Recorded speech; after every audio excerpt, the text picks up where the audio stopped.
ನೆನಪಾಗ್ತಿಲ್ವಾ?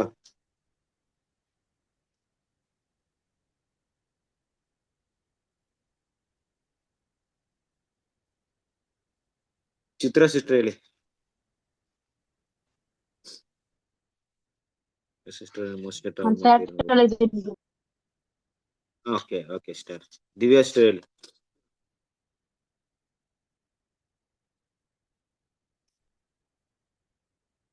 Divya sister ಹೇಳಿ.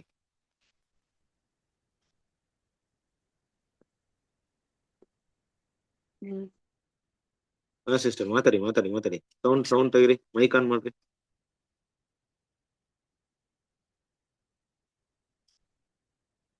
ಹಾ Naveen brother. Seema sister, Naveen brother.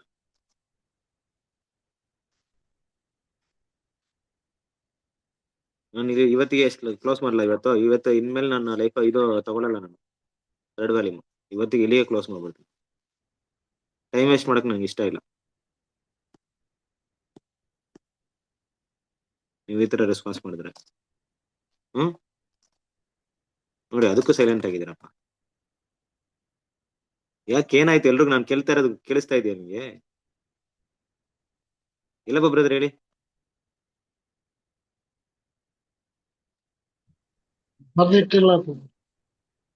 Okay Mohan Raj brother ಹೇಳಿ.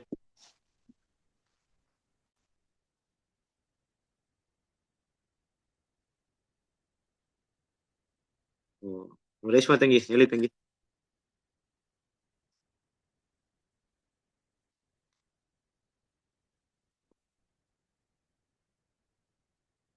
ಆಯ್ತು ಬಿಡ್ರಿ, ನಾನು ಇವತ್ತೇ ಲಾಸ್ಟ್ ಮಾಡ್ತೀನಿ. ಮೇಲೆ ಕ್ಲಾಸ್ ತಗೊಳಲ್ಲ.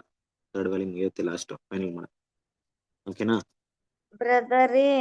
ನಾನು ಅವನೇನ್ ಕೇಳ ಬರ್ಯಾದಂತವ್ ಏನಿಲ್ಲ, ಸುಮ್ನೆ ಕೇಳ್ತೇನೆ ಬ್ರದರ್ ನಾನು. ಆಯ್ತು, ಅದನ್ನೇ ಈಗ ನಾನೇನ ಕೇಳಿರೋದು ಏನ್ ವಿಷಯ ಮೈಂಡ್ ಅಲ್ಲಿ ಇದೆ ಅಂತ ಕೇಳ್ತಾ ಇದ್ದೀನಿ ಅಷ್ಟೇ. ನಿಮ್ಗೆ ಏನ್ ಪಾಠ ತಗೊಂಡಿದ್ ನೆನಪೈತೆ? ಪಾಠ ತಗೊಂಡಿದ್ದ ಹ್ಮ್ ಇದು ಕನ್ನಿಕೆಯರ ಕುರಿತು ತಗೊಂಡಿದ್ದು ಹೋದ್ವಾರ. 10 ಕನ್ನಿಕೆಯರು ಬ್ರದರ್. ಬುದ್ಧಿವಂತರು ಪಾತ್ರೆಯಲ್ಲಿ ಎಣ್ಣೆ ಇಟ್ಟಿದೆ. ಅದು ಗೊತ್ತು, ಬುದ್ಧಿವಂತ ಕನ್ಯೆಯರು ಪಾತ್ರೆಯಲ್ಲಿ ನೇರು ಗೊತ್ತು. ಅದು ಮುಖ್ಯವಾಗಿ ಏನ್ ನೋಡಿದ್ವಿ ಲಾಸ್ಟ್ ಟೈಮ್? ನನಗ್ ನೆನಪ ಕಡಿಮೆ. ನೆನಪಾಗ್ತಿಲ್ಲ. ಓಕೆ, ದೇವರ ರಾಜ್ಯದ ಬಗ್ಗೆ ನೋಡಿದೆ. ಹಾ ದೇವ್ರ ರಾಜ್ಯದ ಬಗ್ಗೆ ಏನ್ ನೋಡಿದ್ವಿ?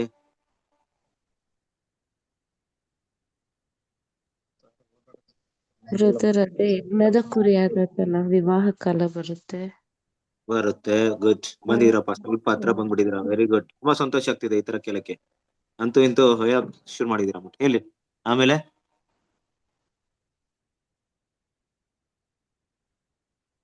ಅದು ಎಲ್ಲಾ ಜನಗಳು ಯುಗಾಂತರಗಳ ಆತನ ಹೊಗಳೋರು. ಮತ್ತೆ ತೂರಿನ ಬಗ್ಗೆ, ತೂರಿನ ಮಗಳು ಅಂದ್ರೆ ಭೂಲೋಕದ ಬಲಶಾಲಿ.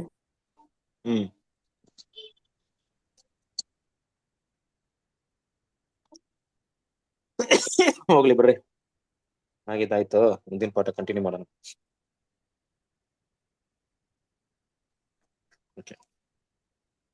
ಸರಿ, ಇವತ್ತು ನಾವು ನೋಡ್ತಿರೋಂತ ಒಂದು ಟಾಪಿಕ್ 116ನೇ ಒಂದು ಪೇಜ್ ನಂಬರ್ ಇದೆ. Bride of the lamb, the charms O may we share. ಯದಾದ ಕುರಿಯಾದ ತನ್ನ ವಧುವೆ, ನಿನ್ನ ಲಾವಣ್ಯವನ್ನು ನಾವು ಹಂಚಿಕೊಳ್ಳಬಹುದೇ ಅನ್ನೋಂತ ಒಂದು ಭಾಗದಿಂದ ನೋಡೋಣ. ಓಕೆನಾ? ಈಗ ಈ ಒಂದು ವಿಷಯವನ್ನ ಯಾರು ಓದ್ತೀರಾ? ಫಸ್ಟ್ ಹೆಸರಲ್ಲಿ ಯಾರು ಓದ್ತೀರಾ ಅಂತ ನೀವು ಫಸ್ಟ್ ಹೇಳಿ. ಯಾರು ಓದ್ತೀರಾ ಈಗ? ಇಲ್ಲೇ ಸ್ಕ್ರೀನ್ ಮೇಲೆ ಇದೆ. ಸ್ಕ್ರೀನ್ ಮೇಲೆ ಇರೋದನ್ನ ಓದ್ಬೇಕು. ಇದನ್ನು ಓದ್ಬೇಕಾ? ಅದನ್ನೇ ಸ್ಕ್ರೀನ್ ಮೇಲೆ ಏನ್ ಹಾಕಿದೀನಿ ಅದನ್ನ ಓದ್ಬೇಕಷ್ಟೇ. ಈ ಟಾಪಿಕ್ ನಲ್ಲಿ ಏನ್ ಹಾಕಿದೀನಿ ಅದು ಓದ್ಬೇಕು. ಆಗುತ್ತಾ? ಓದ್ಲರಿ? ಓದಿ ತಂಗಿ, ಓದಿ. ನನಗದು ಇಂಗ್ಲಿಷ್ ಬರಲ್ಲ. ಕನ್ನಡ ಓದ್ಲಿ? ಇಂಗ್ಲಿಷ್ ಬೇಡ, ಕನ್ನಡ ಓದ್ರಿ. ಯಜ್ಞದ ಕುರಿಯಾದ ಆತನ ವಧುವೆ, ನಿನ್ನ ಲಾವಣ್ಯವನ್ನು ನಾವು ಹಂಚಿಕೊಳ್ಳಬಹುದೇ? ಅವರ ದೀಪಗಳನ್ನು ತಕ್ಕೊಂಡು ಮದಲಿಂಗನನ್ನು ಅನುಸರಿಸುವುದೆಂದರೆ ಎಲ್ಲವನ್ನು ಕ್ರಿಸ್ತನಿಗೋಸ್ಕರ ತ್ಯಜಿಸಿ ಆತನನ್ನು ಈ ಪ್ರತ್ಯಕ್ಷತೆಯ ಕಾಲದಲ್ಲಿ ಹಿಂಬಾಲಿಸುವುದನ್ನು ಪ್ರತಿನಿಧಿಸುವುದರಿಂದ ಅದು ಕನ್ಯೆಯರು ಮುಖ್ಯವಾಗಿ ಇದ್ದ ಬಾಬೇಲನ್ನು ಬಿಟ್ಟು ಬರುವುದಕ್ಕೆ ಸಮವಾಗಿದೆ. ಯಾಕೆಂದರೆ ಸುಗ್ಗಿಯ ಬೆಳಕಿನಲ್ಲಿ ಸತ್ಯವು ಪ್ರಕಟಗೊಂಡಿರುವುದು ಸ್ಪಷ್ಟವಾಗಿ ಗೋಧಿಯು ಹಣಜಿಯಿಂದ ಪ್ರತ್ಯೇಕಿಸಲ್ಪಟ್ಟದ್ದನ್ನು ಸೂಚಿಸುತ್ತದೆ. ಜಾಗರೂಕವಾಗಿ ಸಜ್ಜುಗೊಳಿಸುವುದು ಇನ್ನೂ ಸ್ವಲ್ಪ ಐತನ ಸಜ್ಜುಗೊಳಿಸುವುದು ತಿಳಿಸುವ ಸತ್ಯವು ಬುದ್ಧಿವಂತ ಕನ್ಯೆಯರು ಪವಿತ್ರಾತ್ಮದ ಪ್ರತಿಷ್ಠೆಯನ್ನು ಮತ್ತು ವಿಧೇಯತೆಯನ್ನು ಹೊಂದಿರುವುದನ್ನು ಪ್ರಕಟಿಸುತ್ತದೆ. ಈ ಎಣ್ಣೆಯನ್ನು ಹೊಂದಿರುವವರು ಬೆಳಕನ್ನು ಹೊಂದಿರುತ್ತಾರೆ. ಈ ರೀತಿಯಾಗಿ ಈ ಸವಲತ್ತನ್ನು ಮೆಚ್ಚಿಕೊಳ್ಳುವವರು ಸಂತೋಷವಾಗಿ ಮತ್ತು ಅವಿಳಂಬವಾಗಿ ಮದಲಿಂಗನನ್ನು ಆತನು ಹೋಗುವ ಕಡೆಗಳಲ್ಲೆಲ್ಲ ಹಿಂಬಾಲಿಸುವರು. Okay, thank you. ಈಗ ತಂಗಿ ಈಗೇನ್ ಓದಿದ್ರೆ ಅದನ್ನ ನನಗೆ ಎಕ್ಸ್ಪ್ಲೈನ್ ಮಾಡಿ. ಅದು ಒಂದನೇಕ್ ಹಾಕ್ರಿ, ಒಂದನೇ ಭಾಗನ.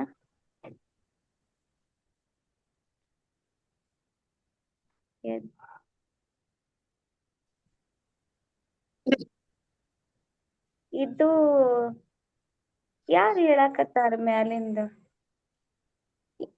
ಯಜ್ಞದ ಕುರಿಯಾದಾತನ ವಧುವೆ, ಇದನ್ ಕೇಳೋರು ಯಾರು ಬ್ರದರ್? ಇದನ್ನ ಯಾರು ಕೇಳ್ತಾ ಇದ್ದಾರೆ? ಅಂದ್ರೆ ಇಲ್ಲಿ ಯಜ್ಞದ ಕುರಿಯಾದ ವಧುವಿಗೆ ಅಂದ್ರೆ ಮೊದಲಿಗೆ ಹೇಳುವಂತ ಒಂದ್ ಮಾತು ಅಲ್ವಾ? ಮೊದಲಿಗಿತ್ತಿನ ಯಾರು ಕೇಳಾಕತ್ತಾರ? ಆ ವಧುವೆ ಅಂತ ಕೇಳ್ತಾ ಇದಾರ? ಹೌದು. ಈಗ ನಾನ್ ಕೇಳಿದ್ರೆ ನನಗೆ ಪ್ರಶ್ನೆ ಹಾಕೊಂಡು ಕೇಳ್ತಿದ್ದೀರಾ? ಈ ಪಾಯಿಂಟ್ ಎಕ್ಸ್ಪ್ಲೈನ್ ಮಾಡಿದ್ರೆ ಯಾರು? ಹಂಗಲ್ರಿ. ಅಲ್ಲ, ಒಂದ್ ನಿಮಿಷ. ಅಲ್ಲಿ ಇರುವಂತ ವಿಷಯ ಯಾರೋ ಹೇಳ್ತಾ ಇದ್ರೆ, ನಮ್ಗೆ ಹೇಳ್ತಾ ಇದ್ರೆ ಬಿಡ್ರಿ, ನಮ್ಗೆ ಹೇಳ್ತಾರೆ. ಯಾರು ಹೇಳ್ತಾರೆ ಮುಖ್ಯ ಅಲ್ಲ. ಯಾರೋ ದೇವ್ರ ಕಡೆಯಿಂದನೋ ದೂತರ ಕಡೆಯಿಂದ ಯಾರೋ ಒಂದ್ ಕಡೆ ನಮ್ ಕಡೆ ಬರ್ತಾ ಇದೆ. ನಮ್ ಬಗ್ಗೆ ಆ ವಿಷಯನ ಎಕ್ಸ್ಪ್ಲೈನ್ ಮಾಡ್ರಿ ಅಷ್ಟೇ. ಯಾರು ಹೇಳ್ತಿದ್ರ ಅಂತ ಹುಡ್ಕೋದ್ ಬೇಕಾಗಿಲ್ಲ, ಹೇಳ್ತಿದ್ರ ಅಷ್ಟೇ. ಅದನ್ನ ಏನಂತ ಎಕ್ಸ್ಪ್ಲೈನ್ ಮಾಡಿ. ಅದನ್ನ ನನ್ಗ ಅದು ಆತರ ಹೇಳ್ಕೊಟ್ರೆ ಗೊತ್ತಾಗುತ್ತೆ. ಕೇಳ್ತಾ ಇದ್ದಾರೆ, ಒಬ್ರು ಕೇಳ್ತಾ ಇದಾರ. ಯಜ್ಞದ ಕುರಿಯಾದತನ ವಧುವಿಗೆ ಕೇಳ್ತಾ ಇದಾರ, ನಿನ್ನ ಲಾವಣ್ಯವನ್ನು ನಾವು ಹಂಚಿಕೊಳ್ಳಬಹುದೇ ಅಂತ ಕೇಳ್ತಾ ಇದಾರ.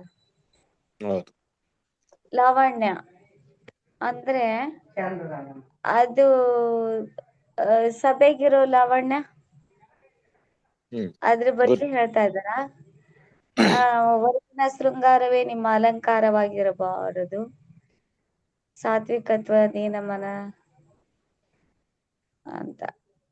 ಅದು ನನ್ಗ ಅರ್ಥ ಆಗಿದೆ ಅಂತಂದ್ರೆ, ಅವರ ದೀಪವನ್ನು ತಕ್ಕೊಂಡು ಮದಲಿಂಗನು ಅನುಸರಿಸುವುದೇನೆಂದ್ರೆ, ಅವರು ದೀಪನ ತಗೊಂಡೋಗಿ ಯೇಸ್ವಾಮಿನ ಹಿಂಬಾಲಿಸುವುದಂದ್ರೆ ಎಲ್ಲವನ್ನ ಯೇಸು ಕ್ರಿಸ್ತನಿಗೋಸ್ಕರ ತ್ಯಜಿಸಿ ಯೇಸ್ವಾಮಿನ ಈ ಪ್ರತ್ಯಕ್ಷತೆ ಕಾಲದಲ್ಲಿ, ಈಗ ಯೇಸ್ವಾಮಿ ಆಲ್ರೆಡಿ ಬಂದಾರಲ್ಲ, ಈ ಕಾಲದಲ್ಲಿ ಹಿಂಬಾಲಿಸುವುದನ್ನ ಇದು ಪ್ರತಿನಿಧಿಸ್ತೈತಿ, ಇದು ಸೂಚನೆ ಮಾಡ್ತೈತಿ. ಅದು ಕನ್ಯೆಯರು ಮುಖ್ಯವಾಗಿ ಇದ್ದ ಬಾಬೇಲನ್ನ ಬಿಟ್ಟು ಬರುವುದಕ್ಕೆ ಸಮವಾಗೈತಿ. ಇದು ಅವ್ರ ಇದ್ದಂತ ಒಂದು ಬಾಬೇಲ್, ಅದು ಒಂದು ಸುಳ್ಳು ಬೋಧನೆಯನ್ನು ಬಿಟ್ಟು ಬರಾಕ ಇದು ಅನುಸರಿಸೋದಂದ್ರೆ ಅದನ್ನೆಲ್ಲ ಬಿಟ್ಟು ಬರೋದು, ಸುಳ್ಳು ಬೋಧನೆಯನ್ನೆಲ್ಲ ಬಿಟ್ಟು ಬರೋದು. ಯಾಕೆಂದ್ರೆ ಸುಗ್ಗಿ ಬೆಳಕಿನಲ್ಲಿ ಸತ್ಯವು ಪ್ರಕಟಗೊಂಡಿರುವುದು. ಈಗಾಗಲೇ ಯೇಸ್ವಾಮಿ ಬಂದು ಸುಗ್ಗಿ ಮಾಡ್ತಾ ಇದಾರಲ್ರಿ, ಈ ಬೆಳಕಿನಲ್ಲಿ ಸತ್ಯ ಎಲ್ಲಕ್ಕೂ ಪ್ರಕಟ ಆಗಿದ್ದು ಸ್ಪಷ್ಟವಾಗೈತಿ. ಗೋಧಿ ಹಣಜಿಯಿಂದ ಪ್ರತ್ಯೇಕಿಸಲ್ಪಟ್ಟದನ್ನ ಇದು ಸೂಚಿಸ್ತೈತಿ. ಗೋಧಿನ ಹಣಜಿಯಿಂದ ತೆಗೆದದ್ದ ವಿಷಯನ ಇದು ಸೂಚನೆ ಮಾಡ್ತದೆ. ಜಾಗರೂಕವಾಗಿ ಸಜ್ಜುಗೊಳಿಸುವುದು, ಅದನ್ನ ರೆಡಿ ಮಾಡೋದು. ಸಜ್ಜು ಅಂದ್ರೆ ರೆಡಿ ಮಾಡೋದು ಸೂಚಿಸುವ ಸತ್ಯ ಬುದ್ಧಿವಂತ ಕನ್ಯೆಯರು ಪವಿತ್ರಾತ್ಮದ ಪ್ರತಿಷ್ಠೆಯನ್ನು ಮತ್ತು ವಿಧೇಯತೆಯನ್ನು ಹೊಂದಿರುವುದನ್ನು ಈಗ ಪವಿತ್ರಾತ್ಮನಿಂದ ಮುದ್ರೆ ಹಾಕ್ಯಾರಲ್ರಿ ಸಭೆ ಮಕ್ಕಳನ್ನ, ಮತ್ತು ವಿಧೇಯತೆಯನ್ನು ಹೊಂದಿರೋದನ್ನ ಇದು ಸೂಚನೆ ಮಾಡ್ತೈತಿ. ಈ ಎಣ್ಣೆಯನ್ನು ಹೊಂದಿರುವವರು ಬೆಳಕನ್ನು ಹೊಂದಿರ್ತಾರ. ಎಣ್ಣೆಯನ್ನು ಹೊಂದಿದವರು ಬೆಳಕು ಹೊಂದಿರ್ತಾರಂತಾರ. ಈ ರೀತಿಯಾಗಿ ಈ ಸವಲತ್ತನ್ನು ಮೆಚ್ಚಿಕೊಳ್ಳುವವರು ಸಂತೋಷವಾಗಿ ಆ ವಿಳಂಬವಾಗಿ ಮದಲಿಂಗನನ್ನು ಆತನು ಹೋಗುವ ಕಡೆಯಲ್ಲೆಲ್ಲ ಹಿಂಬಾಲಿಸ್ತಾರ, ಸಂತೋಷವಾಗಿಯೇ ಹಿಂಬಾಲಿಸ್ತಾರ ಅಂತ ಯೇಸು ಕ್ರಿಸ್ತರನ್ನ. ನನಗ ಅರ್ಥ ಆಗಿದ್ದು ಹೇಳಿದೆ. ದೇವ್ರಿಗೆ ಸ್ತೋತ್ರ. Okay thank you correct explain ಮಾಡಿದೀರಾ. Very good. ಓಕೆ, ಬೇರೆ ಯಾರಾದ್ರೂ ಎಕ್ಸ್ಪ್ಲೇನ್ ಮಾಡ್ತಾರಾ ಈ ವಿಷಯವನ್ನ? ಇನ್ನೇನಾದ್ರೂ ಇದ್ರಲ್ಲಿ ಬಿಟ್ಟಿರೋದನ್ನ, ಅಂದ್ರೆ ಅದನ್ನೇ ಮತ್ತೆ ಹೇಳ್ಬೇಕಾಗಿಲ್ಲ, ಇನ್ನೇನಾದ್ರೂ ನಿಮ್ಗೆ ಓದಿ ಅರ್ಥವಾಗಿರೋ ಇನ್ ಯಾವ್ದಾದ್ರು ಪಾಯಿಂಟ್ ಇಲ್ಲ ತಿಳ್ಸಕ್ ಇಷ್ಟಪಡ್ತೀರಾ?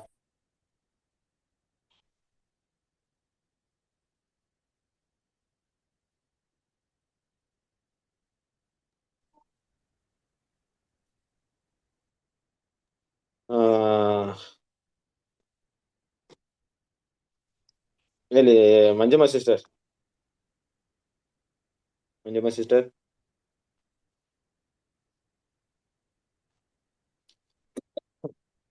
ಅನ್ಮ್ಯೂಟ್ ಮಾಡ್ಕೊಳ್ಳಿ ಮಂಜಮ್ಮ ಸಿಸ್ಟರ್. ಇದ್ದೀರಾ ಇಲ್ವಾ ನೀವು? ಇದ್ದೀರಾ ಇಲ್ವಾ ಮಂಜಮ್ಮ ಸಿಸ್ಟರ್? ನಮಸ್ತೆ ಬ್ರದರ್. ನಮಸ್ತೆ ಸಿಸ್ಟರ್. ಸಿಸ್ಟರ್, ಈಗ ಓದಿದ್ರಲ್ಲಿ ಏನ್ ಪಾಯಿಂಟ್ ನಿಮ್ಗೆ ಅರ್ಥ ಆಯ್ತು ಹೇಳಿ?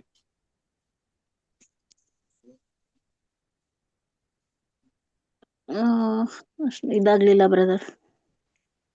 ಏನಾಗ್ಲಿಲ್ಲ? ಕೇಳಿಸ್ಕೊಳ್ತಿದ್ರಾ ಪಾಯಿಂಟ್ ನ? ಓದಿದ್ನ ಕೇಳಿಸ್ಕೊಳ್ತಿದ್ರಾ?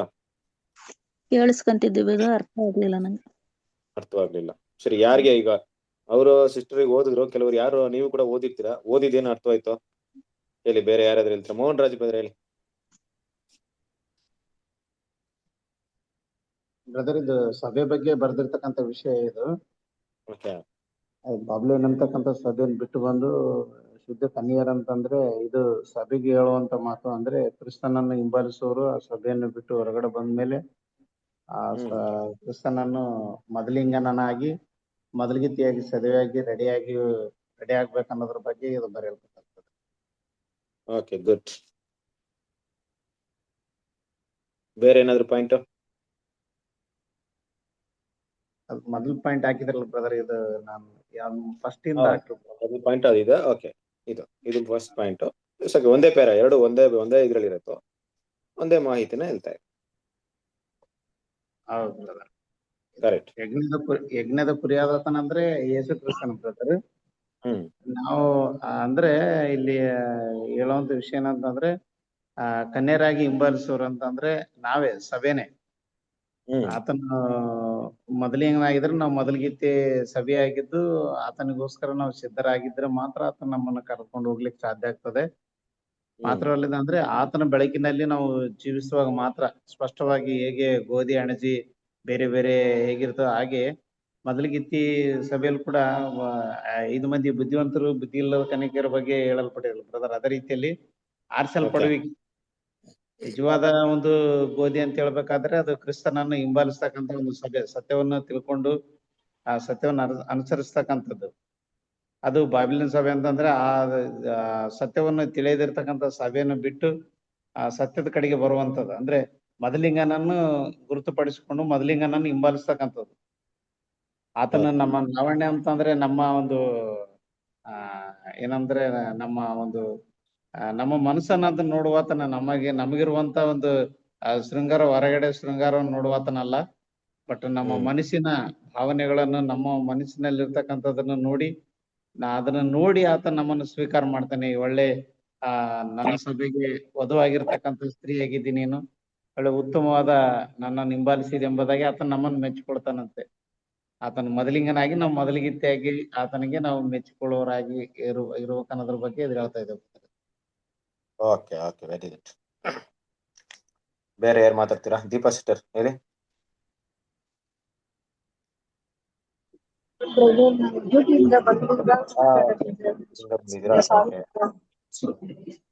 ಶಾಂತಮ್ಮ ಸಿಸ್ಟರ್ ಹೇಳಿ.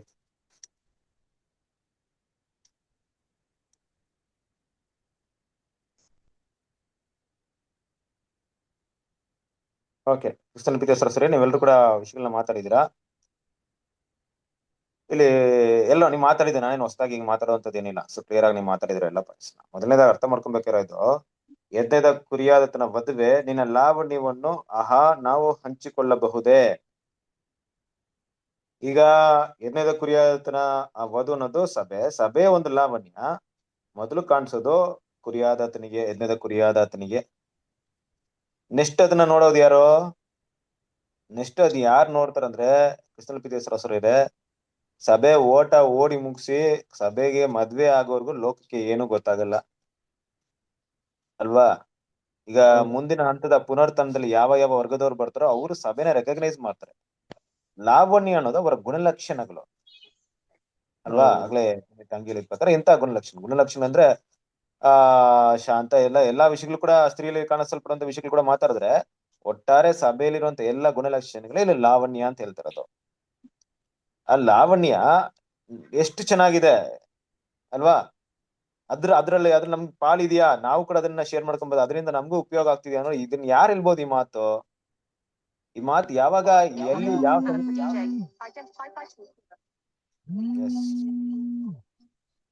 ಮಾಡ್ಕೊಳ್ರಿ. ಯಾರು ಹೇಳ್ಬಹುದು ಈ ಮಾತನ್ನ? ಈ ಮಾತನ್ನ ಯಾರು ಇಲ್ಲಿ ಹೇಳಕ್ಕೆ ಸಾಧ್ಯತೆ ಇರುತ್ತೆ? ಯಾರೆಲ್ಲ ಯಜ್ಞದ ಕುರಿಯಾದತನ ವಧುವಿನ ಲಾವಣ್ಯವನ್ನ ಗುರುತಿಸ್ತಾರೋ ಅವರೆಲ್ಲ ಈ ವಿಷಯಗಳನ್ನ ಹೇಳ್ತಾರೆ ಅಲ್ವಾ. ಅದರಿಂದ ಲೋಕಕ್ಕೆ ಕೂಡ ಏನಾಗುತ್ತೆ, 1000 ವರ್ಷ ಆಳ್ವಿಕೆಯಲ್ಲಿ ಯಜ್ಞದ ಕುರಿಯಾದತನ ಆ ಒಂದು ವಧುವಿನ ಲಾವಣ್ಯ ಗೊತ್ತಾಗುತ್ತಾ ನಮ್ಮ ಒಂದು ಲಾವಣ್ಯ ಅಂತೆ, ನಮ್ಮ ಗುಣಲಕ್ಷಣ ದೇವ್ರು ಇಡೀ ಲೋಕಕ್ಕೆ ತೋರಿಸ್ತಾರ, ಶೇರ್ ಮಾಡ್ತಾರ? ಖಂಡಿತ ಮಾಡ್ತಾರೆ. ಇವತ್ತು ನೀವು ಅಬ್ರಾಮನ ಬಗ್ಗೆ, ಯಾಕೋಬನ ಬಗ್ಗೆ, ಇಸಾಕಂತವಂತ ನೀತಿವಂತರ ಬಗ್ಗೆ ಓದ್ಬೇಕಾದ್ರೆ ಅವ್ರೇನ ಅವರ ಜೀವನ ಚರಿತ್ರೆಯನ್ನ ಬರ್ದಿಟ್ಟಿದ್ರಾ? ಇಲ್ಲ. ಇವತ್ತು ದೇವ್ರ ಮಕ್ಳು, ಇವತ್ತು ನಾವು ಕತ್ತಲೆ ಕೋಣೆಯಲ್ಲಿ ಇರ್ಬೋದು, ಇಲ್ಲ ಯಾರು ಕಾಣಿಸದ ರೀತಿಯಲ್ಲಿ ನಮ್ಮ ಜೀವನ ನಡೆಸ್ತಾ ಇರ್ಬೋದು, ಇಲ್ಲ ಯಾವ್ದೋ ಹಳ್ಳಿ ಪಳ್ಳಿಯಲ್ಲಿ ಎಲ್ಲೋ ಇದ್ದಿರ್ಬೋದು ನಾವು. ಆದ್ರೆ ನಮ್ಮನ್ನ ಇಡೀ ಲೋಕಕ್ಕೆ ಯಾರು ತೋರ್ಸೋದು? ದೇವ್ರು ತೋರಿಸ್ತಾರೆ. ಯಜ್ಞದ ಕುರಿಯಾದತನ ಒಂದು ಕುರಿಯಾದತನ ಮೊದಲಿಗಿತ್ತಿನ ಎಲ್ರು ನೋಡ್ಬೇಕಾ ನೋಡ್ಬಾರ್ದಾ? ನೋಡ್ಬೇಕು. ಲಾವಣಿ ಇರ್ತಂತ ಎಲ್ರು ನೋಡ್ಬೇಕ. ನಿಜವಾಗ್ಲೂ ಅವರು ಅಲ್ವಾ, ನಿಜವಾಗ್ಲೂ ಅವರು ಯೇಸು ಕ್ರಿಸ್ತನ ಸಾರಥ್ಯದಲ್ಲಿ ಬೆಳೆದಿದಾರ? ಆತರ ಕ್ಯಾರೆಕ್ಟರ್ ಇದೆಯಾ ಅವ್ರ ಹತ್ರ? ಯಾರು ಇವ್ರಲ್ಲಿ ಇಂಥ ಕ್ಯಾರೆಕ್ಟರ್ ಇದೆಯಾ ಅಂತ ಎಲ್ರು ನೋಡ್ಬೇಕು. ದೇವ್ರು ಅದನ್ನ ತೋರಿಸ್ತಾರೆ. ಈಗ ಒಬ್ರ ಕ್ಯಾರೆಕ್ಟರ್ನ ದೇವ್ರು ತೋರಿಸ್ತಾರಂದ್ರೆ ಅವ್ರ ಕ್ಯಾರೆಕ್ಟರ್ ಹೇಗಿರ್ಬೇಕು ಅನ್ನೋದು ಮೊದಲ ಪ್ರಶ್ನೆ ಅಲ್ವಾ. ಈಗ ನಮ್ಮ ಬಗ್ಗೆ ಯಾರಾದ್ರೂ ಪರಿಚಯ ಮಾಡ್ಕೊಟ್ರೆ, ಬ್ರದರ್ ಇವ್ರು ಎಂತವ್ರು, ಇವ್ರು ನಮ್ಮ ಬ್ರದರು ಅಂತ ಹೇಳಿದಾಗ, ನಮ್ಮ ಬ್ರದರ್ ಎಂತವ್ರು ಗೊತ್ತಾ, ಇವ್ರು ಈ ರೀತಿ ಮಾಡ್ತಾ ಇದಾರೆ, ಆ ರೀತಿ ಮಾಡ್ತಾ ಇದ್ರೆ, ಹೀಗೆ ಅಂದ್ರೆ ಒಬ್ಬರ ಬಗ್ಗೆ ನಾವು ಪರಿಚಯ ಮಾಡಿದಾಗ ಅವ್ರ ಬಗ್ಗೆ ನಮ್ಗೆ ಹೆಮ್ಮೆ ಅನಿಸ್ತಾ ಇರ್ಬೇಕು. ಅವಾಗ ಅವ್ರ ಬಗ್ಗೆ ಪರಿಚಯ ಮಾಡಕ್ ಇಷ್ಟಪಡ್ತೀವಿ. ಇವ್ರ ಬಗ್ಗೆ ಏನಪ್ಪಾ ಇದೆ ಹೇಳೋದಕ್ಕೆ ಅಂತ ಇದ್ದಾಗ ಯಾರು ನಮ್ಮನ್ನ ಪರಿಚಯ ಮಾಡ್ಕೊಳಲ್ಲ. ಇಡೀ ಲೋಕಕ್ಕೆ ಈ ಒಂದು ಯಜ್ಞದ ಕುರಿಯಾದತನ ಮೊದಲಿಂಗಿತಿಯ ವಧುವಿನ ಲಾವಣಿತನ ತೋರಿಸುವಂತ ಕೆಲಸ ದೇವ್ರು ಮಾಡ್ತಿದ್ರೆ, ದೇವ್ರು ನಂಬಿಕಸ್ಥ ವೀರರಿಗೂ ತಿಳಿಸ್ಕೊಡ್ಬೇಕು, ಲೋಕಕ್ಕೂ ತಿಳಿಸ್ಕೊಡ್ಬೇಕು, ವ್ಯಕ್ತಿಯೊಬ್ಬರಿಗೂ ತಿಳಿಸ್ಕೊಡ್ಬೇಕು ಆ ಲಾವಣ್ಯ. ಅಂತ ಲಾವಣ್ಯ ಇದೆಯಾ? ಅದಕ್ಕೆ ಯಾರ್ಡ್ರಲ್ಲಿ ನೋಡ್ಬೇಕು, ನೀವ್ ಹೇಳಿದ ಪ್ರಕಾರ ಫಸ್ಟ್ ಸ್ಟೆಪ್ ಯಾವಾಗ ಮೊದಲಿಂಗನ್ನ ಫಾಲೋ ಮಾಡ್ಬೇಕಂತ ಬಂದ್ರು, ಅವರು ಬಾಬಿಲೋನಿಂದ ಸಪರೇಟ್ ಆಗ್ಬಿಟ್ರು. ಯಾಕೆ ಈ ರೀತಿ ಮಾತು ಹೇಳ್ತಾ ಇದೆ? ಯಾಕಂದ್ರೆ ಬಾಬಿಲೋನಿಗೆ ಯೇಸು ಕ್ರಿಸ್ತನ ಮೊದಲಿಂಗನ ಅಲ್ವಾ. ಬಾಬಿಲೋನ್ ಅಂದಾಗ ವೇಶ್ಯ ಸ್ತ್ರೀ, ಅವರು ಬೇರೆಯವ್ರ ಜೊತೆಗೆ ಸಂಬಂಧ ಇಟ್ಕೊಂಡ್ಬಿಟ್ಟಿದ್ದಾರೆ, ಕ್ರಿಸ್ತನ ಜೊತೆಗೆ ಸಂಬಂಧ ಇಟ್ಕೊಳಕ್ ಬರ್ಲಿಲ್ಲ. ಯಾವಾಗ ಬಾಬಿಲೋನ್ನ ಬಿಟ್ಟಿದೀವೋ ನಾವು ಕ್ರಿಸ್ತನೊಂದಿಗೆ ಮಾತ್ರ ಇಟ್ಟಿದೀವಿ. ಆ ವೇಶ್ಯರು ಮಹಾಬಾಬಿಲೋನ್ ಅಂತ ಹೆಸರು ಆ ಭಾಗದಲ್ಲಿ ನಮ್ಗೆ ಪಾಲು ಇಲ್ಲ. ನಾವು ಕ್ರಿಸ್ತನ ಅನುಸರಿಸ್ತಾ ಇದೀವಿ. ಅನುಸರಿಸೋದಂದ್ರೇನು? ಹಿಂಬಾಲಿಸ್ತಾ ಇದೀವಿ ಅಂದ್ರೆ ಏನು? ಹಿಂಬಾಲಿಸೋದಂದ್ರೆ ನಮ್ಮ ಉದ್ದೇಶ, ಗುರಿ ಎಲ್ಲವೂ ಕ್ರಿಸ್ತನ ಸಾರೂಪ್ಯದಲ್ಲಿ ಬೆಳೆಯೋದಷ್ಟೇ. ಎಲ್ಲವನ್ನು ನಾವು ತ್ಯಾಗ ಮಾಡಿದ್ವಿ, ಬರ್ತಾ ಇದ್ವಿ. ಮೊದಲನೇ ಭಾಗ ಹಿಂಬಾಲಿಸ್ಬಿಟ್ಟಿದೀವಿ. ಇದು ಏನೇನೋ ಸೂಚಿಸ್ತಾ ಇದೆ? ಹಣಜಿಯಿಂದ ಗೋಧಿಯ ಸಪರೇಷನ್ ಸೂಚಿಸ್ತಾ ಇದೆ. ಕರೆಕ್ಟ್, ಮೊದಲನೇ ಭಾಗ. ಈಗ ಯಜ್ಞದ ಕುರಿಯಾದತೆ ನಮ್ಮನ್ನ ಗೈಡ್ ಮಾಡ್ತಾ ಇರ್ಬೇಕಾದ್ರೆ, ಯಜ್ಞದ ಕುರಿಯಾದತನ ಏನನ್ನ ಫಾಲೋ ಮಾಡ್ಬೇಕು ನಾವು? ಫಾಲೋ ಮಾಡ್ಬೇಕು ನಾವು? ಯಜ್ಞದ ಕುರಿಯಾದತೆ ನಾವು ಫಾಲೋ ಮಾಡ್ತಾ ಇದೀವಿ ಅಂದ್ರೆ, ಇನ್ನೊಂದ್ ಕಡೆ ಹೇಳ್ಬೇಕಾದ್ರೆ ಕ್ರಿಸ್ತರನ್ನ ಹಿಂಬಾಲಿಸ್ತಾ ಇದೀವಿ ಅಂದ್ರೆ ಏನನ್ನ ಹಿಂಬಾಲಿಸ್ಬೇಕಂತ ವಾಕ್ಯ ನಮ್ಗೆ ಹೇಳ್ತಾ ಇದೆ? ಆತನ ಹೆಜ್ಜೆ ಜಾಡನ್ನ ಹಿಂಬಾಲಿಸ್ಬೇಕು. ಹೌದು. ಕರೆಕ್ಟಾ? ಬರಬರ್. ಆತನ ಹೆಜ್ಜೆ ಜಾಡ ಅಂದ್ರೆ ಯೇಸು ಕ್ರಿಸ್ತನ ಕಾಲಿನ ಗುರುತುಗಳು, ನಮ್ಮ ಭಾಷೆಯಲ್ಲಿ ಹೇಳ್ಬೇಕಾದ್ರೆ ಅರ್ಥವಾಗೋ ರೀತಿಯಲ್ಲಿ ಕಾಲಿನ ಗುರುತುಗಳು, ಆತನು ಇಟ್ಟಿರುವಂತ ಗುರುತುಗಳು. ಇನ್ನು ಸ್ಪಷ್ಟವಾಗಿ ಹೇಳ್ಬೇಕಾದ್ರೆ ಆತ್ಮಿಕ ಅರ್ಥದಲ್ಲಿ ಆತನ ನಮಗೆ ತೋರಿಸಿರುವಂತ ಜೀವನದ ಮಾದರಿಯನ್ನ ಹಿಂಬಾಲಿಸ್ಬೇಕು. ಈ ರೀತಿನೇ ಜೀವನ ಮಾಡ್ಬೇಕು, ಈ ರೀತಿನೇ ಮಾಡ್ಬೇಕು. ಒಂದ್ ವೇಳೆ ಒಂದು ಲಿಟರಲ್ ಆಗಿ ತಗೊಳ್ಳೋಣ, ಯೇಸು ಕ್ರಿಸ್ತನ ಕತ್ತಲೆಯ ಒಂದು ಕಾಡಿನಲ್ಲಿ ಪ್ರಯಾಣ ಮಾಡಿದ್ದಾರೆ ಅಂತ ಇಟ್ಕೊಳ್ಳಿ. ಆತನ ಹೆಜ್ಜೆ ಗುರುತುಗಳು ಕಾಣಲ್ಪಡ್ತಿದೆ, ಸ್ಪಷ್ಟವಾಗಿ ಕಾಣಲ್ಪಡ್ತಿದೆ. ಅದನ್ನ ಗುರುತಿಸ್ಬೇಕು. ನಮ್ ಕೈಲಿ ಏನಿರ್ಬೇಕು? ಸತ್ಯ ಅಂತ ತಿಳ್ಕೊಂಡ್ರು. ನಾನು ಲಿಟರಲ್ ಆಗಿ ಮಾತಾಡ್ತಾ ಇದ್ದೀನಿ. ಒಂದ್ ವೇಳೆ ಕಾಡಲ್ಲಿ ಒಬ್ರು ಹೋಗ್ತಿದ್ರೆ, ಅವ್ರು ನಡ್ಕೊಂಡು ಹೋಗಿದ್ರೆ, ಅವರು ಹೆಜ್ಜೆ ಜಾಡ ಇಟ್ಟಿದ್ದಾರೆ, ನಮ್ಮನ್ನ ನೋಡ್ಬೇಕು, ಹೆಜ್ಜೆ ಜಾಡ ನೋಡ್ಬೇಕು. ನಮ್ ಕೈಲಿ ಏನಿರ್ಬೇಕು? ಬೆಳಕು. ಬೆಳಕಿರ್ಬೇಕು. ಕರೆಕ್ಟಾ? ಆ ಬೆಳಕಿಲ್ದಿದ್ರೆ ಆ ಹೆಜ್ಜೆ ಜಾಡನ್ನ ಗಮನಿಸಕ್ ಆಗಲ್ಲ. ಅಂದ್ರೆ ದೇವ್ರ ಮಕ್ಳು, ಇವತ್ತು ನೀವು ನಾವು ಸತ್ಯವನ್ನ ಕೇಳ್ತಾ ಇದ್ದೀವಿ. ಈ ಸತ್ಯ ಕ್ರಿಸ್ತನ ಹೆಜ್ಜೆ ಜಾಡನ್ನ ನಮ್ಗೆ ತೋರ್ಸ್ಕೊಡ್ತಿದ್ಯಾ? ಸೊ ಇನ್ನು ಸಿಂಪಲ್ ಆಗಿ, ಇನ್ನು ಸಿಂಪ್ಲಿಫೈ ಆಗಿ, ನಾನ್ ಕೇಳ್ತಿರೋಂತ ಯಾವುದೇ ಪಾಠಗಳಿರ್ಬೋದು, ಆ ಪಾಠಗಳಲ್ಲಿ ನನಗೆ ಕ್ರಿಸ್ತನ ಸಾರೂಪ್ಯದಲ್ಲಿ ಬೆಳೆಯೋದು ಹೇಗೆ ಅಂತ ನನಗೆ ಹೇಳ್ಕೊಡಕ್ ಸಾಧ್ಯವಾಗ್ತಿದ್ಯಾ? ಇಲ್ಲ ಹೇಳಲ್ಪಡ್ತಿರುವಂತ ವಿಷಯವನ್ನ ನಾನು ಗ್ರಹಿಸ್ಕೊಳ್ಳಕ್ಕೆ ನನ್ನಿಂದ ಸಾಧ್ಯವಾಗ್ತಿದ್ಯಾ? ಎರಡು ಇಂಪಾರ್ಟೆಂಟ್ ಅಲ್ವಾ? ಹೇಳುವಂತವ್ರು ಅದನ್ನ ಕರೆಕ್ಟ್ ಆಗಿ ಹೇಳೋದು ಇಂಪಾರ್ಟೆಂಟ್, ಅರ್ಥ ಮಾಡ್ಕೊಳ್ಳೋರು ಕರೆಕ್ಟ್ ಆಗಿ ಅರ್ಥ ಮಾಡ್ಕೊಳ್ಳೋದು ಇಂಪಾರ್ಟೆಂಟ್. ಹೆಜ್ಜೆ ಜಾಡನ್ನ ಕರೆಕ್ಟ್ ಆಗಿ ಒಬ್ರು ಇಟ್ಟೋಗಿರ್ಬೇಕಾಗಿರೋದು ಇಂಪಾರ್ಟೆಂಟ್, ಇಟ್ಟೋಗಿರೋಂತ ಹೆಜ್ಜೆ ಜಾಡನ್ನ ಗುರುತಿಸ್ಕೊಳ್ಳೋದು ತುಂಬಾ ಇಂಪಾರ್ಟೆಂಟ್. ಎರಡರಲ್ಲಿ ಯಾವ್ದಾದ್ರು ಒಂದಿಲ್ಲ ಅಂದ್ರೂ ಆಗಲ್ಲ. ಒಂದ್ ವೇಳೆ ನಿಮ್ಮಲ್ಲಿ ಬೆಳಕೈತೆ, ಆದ್ರೆ ಹೆಜ್ಜೆ ನಡೆದಿರುವಂತವ್ರು ಯಾವುದೇ ಗುರುತಿಲ್ಲ, ಹೇಗ್ ಫಾಲೋ ಮಾಡಕ್ಕಾಗುತ್ತೆ? ಆಗಲ್ಲ. ಆದ್ರೆ ಹೆಜ್ಜೆ ನಡೆದಿರೋರು ಒಳ್ಳೆ ಗುರುತಿಟ್ಟಿದ್ದಾರೆ, ಆದ್ರೆ ನಿಮ್ಮಿಂದ ಬೆಳಕಲ್ಲಿ ನೋಡಕ್ಕಾಗಲ್ಲ, ಕತ್ಲೆಯಲ್ಲಿ ಏನು ಕಾಣಿಸ್ತಾ ಇಲ್ಲ, ಫಾಲೋ ಮಾಡಕ್ಕಾಗುತ್ತಾ? ಆಗಲ್ಲ. ಎರಡು ಕೂಡ ತುಂಬಾ ಮುಖ್ಯವಾದಂತ ಒಂದು ವಿಷಯ ದೇವ್ರ ಮಕ್ಕಳಿಗೆ. ಅದಕ್ಕೆ ನೋಡಿ, ವಾಕ್ಯ ಏನಿದೆ, ಮೊದಲಿಂಗನು ಆತನು ಹೋಗುವ ಕಡೆಗಳೆಲ್ಲ ಹಿಂಬಾಲಿಸುವರು. ಹೋಗೋ ಕಡೆಲ್ಲ ಹಿಂಬಾಲಿಸ್ಬೇಕಾದ್ರೆ ಸ್ವಲ್ಪ ಬೆಳಕು ನಿಮ್ಗೆ ಆರೋಗ್ಬಿಡ್ತು ಅಂದ್ರೆ ನಿಮ್ ದಾರಿ ಕಾಣಿಸುತ್ತಾ? ಕತ್ತಲೆ ಒಂದು ದಾರಿಯಲ್ಲಿ ನೀವು ಪ್ರಯಾಣ ಮಾಡ್ತಿದ್ದೀರಾ, ಅದರ ಹೆಜ್ಜೆ ಗುರುತು ಮಾತ್ರ ನಿಮ್ಗೆ ದಾರಿ ತೋರ್ಸಕ್ಕೆ ಒಂದೇ ಒಂದು ಇದಿದೆ ಅಷ್ಟೇ. ಅದ್ ಬಿಟ್ರೆ ಬೇರೆ ದಾರಿನೇ ಇಲ್ಲ. ನೀವು ಆ ಗುರುತುಗಳನ್ನ ನೋಡಿ ನೀವು ಇಲ್ಲಿಂದ ಬೇರೆ ಕಡೆ ಹೋಗ್ಬೇಕು, ಇದನ್ನ ದಾಟಬೇಕು. ನಿಮ್ಮ ಕೈಲಿ ಒಂದೇ ಒಂದು ಬೆಳಕಿದೆ ಅಷ್ಟೇ. ಬೆಳಕಲ್ಲಿ ಅರ್ಧ ದಾರಿ ಬಂದ್ಮೇಲೆ ನಿಮ್ಮ ಬೆಳಕು ಆರೋಗ್ಬಿಡ್ತು. ಈಗ ಹೆಜ್ಜೆ ಗುರುತು ನಿಮ್ಗೆ ಕಾಣಿಸುತ್ತಾ? ಕಾಣಿಸಲ್ಲ. ಅಂದ್ರೆ ದೇವ್ರ ಮಕ್ಳಿಗೆ ಏನ್ ಬೇಕೋ ಆ ಒಂದು ಹೆಜ್ಜೆ ಗುರುತನ್ನ ಇಟ್ಟು ಮುಂದುವರೆದು ಕೊನೆಗೆ ತಲುಪೋವರೆಗೂ ನಮ್ಗೆ ಬೆಳಕು ಹೆಂಗಿರ್ಬೇಕು? ಉರಿತಾ ಇದೆ. ಬೆಳಕು ಉರಿಯೋದು ಯಾವಾಗ ಉರಿಯುತ್ತೆ? ಬೆಳಕು ಎಣ್ಣೆ ಇದ್ರೆ ಉರಿಯುತ್ತೆ, ಇಲ್ಲಾಂದ್ರೆ ಏನಾಗಲ್ಲ, ಬೆಳಕು ಉರಿಯಲ್ಲ. ಎಣ್ಣೆ ಅಂದ ತಕ್ಷಣ, ಈಗ ಕತ್ತಲೆ ದಾರಿಲಿ ಹೋಗ್ಬೇಕಾದ್ರೆ ನಾವು ಕೇನ್ ಪೂರ್ತಿ ಎಣ್ಣೆ ತಗೊಂಡು ಹೋಗಲ್ಲ. ಒಂದ್ ವೇಳೆ ಹೋಗ್ಬೋದು, ನಮ್ಗೆ ಗೊತ್ತಿಲ್ಲ ಈ ಪ್ರಯಾಣ ಎಷ್ಟು ದೂರ ಇದೆ ಅಂದ್ಬಿಟ್ಟು. ಆದ್ರೆ ಬೆಳಕು ಎಣ್ಣೆ ಅಂತ ತಗೊಂಡಾಗ ಈ ಎಣ್ಣೆನ ದೇವ್ರು ನಮ್ಗೆ ಪೂರೈಕೆ ಮಾಡ್ತಾರೆ. ಹೆಂಗ್ ಪೂರೈಕೆ ಮಾಡ್ತಾರೆ ಅಂದ್ರೆ, ಎಲ್ಲಿಯವರೆಗೂ ನಮ್ಮ ಬೆಳಕು ಚೆನ್ನಾಗಿ ಉರಿತಾ ಇರುತ್ತೋ ಅಲ್ಲಿವರೆಗೂ ಪೂರೈಕೆ ಮಾಡ್ತಾರೆ. ನೋಡ್ರಿ, ನಮ್ಮ ಮನೆಯಲ್ಲಿ ಇರುವಂತ ಬೆಳಕು ಏನಪ್ಪಾ ಅಂದ್ರೆ, ಎಣ್ಣೆ ಇದ್ರೆ ಬೆಳಕು ಉರಿಯುತ್ತೆ. ಆದ್ರೆ ದೇವ್ರ ದೃಷ್ಟಿಯಲ್ಲಿ ಬೆಳಕು ಉರಿಯಂಗಿದ್ರೆ ಮಾತ್ರ ದೇವ್ರು ಎಣ್ಣೆ ಕೊಡ್ತಾರೆ ಅಷ್ಟೇ, ಇಲ್ಲಾಂದ್ರೆ ಎಣ್ಣೆ ಕೊಡಲ್ಲ. ಉರಿಸ್ತಾನೆ ಇಲ್ವಲ್ಲ, ಏನಕ್ಕೆ ಕೊಡ್ಬೇಕು ಎಣ್ಣೆ? ಪವಿತ್ರಾತ್ಮ ಯೂಸ್ ಮಾಡ್ಕೊಳ್ತಿಲ್ವಲ್ಲ ನಾವು? ಕೇಳಿರೋ ಪಾಠಕ್ಕೆ ತಗದಂಗೆ ನಮ್ ಗುಣಗಳನ್ನ ಬದಲಾವಣೆ ಮಾಡ್ಕೊಳ್ತಾ ಇಲ್ವಲ್ಲ ನಾವು? ಗುಣಲಕ್ಷಣ ಬೆಳೆಸ್ಕೊಳ್ತಾ ಇಲ್ವಲ್ಲ ನಾವು? ಮತ್ತೇನಕ್ಕೆ ಪವಿತ್ರಾತ್ಮ ಕೊಡ್ಬೇಕು ನಮಗೆ? ಕೊಡಲ್ಲ. ಬೆಳಕು ಅಂದ್ರೆ ಏನಿಲ್ಲಿ? ಸತ್ಯ, ಬೆಳಕು ಅಂದ್ರೇನು?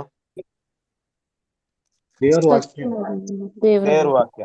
ಇನ್ನೇನ್ ಬರುತ್ತೆ? ಬೆಳಕಂದ್ರೆ ಬೇರೆ ಏನೇನಪ್ಪ ಅರ್ಥ ಬರುತ್ತೆ ಬೈಬಲ್ ಅಲ್ಲಿ?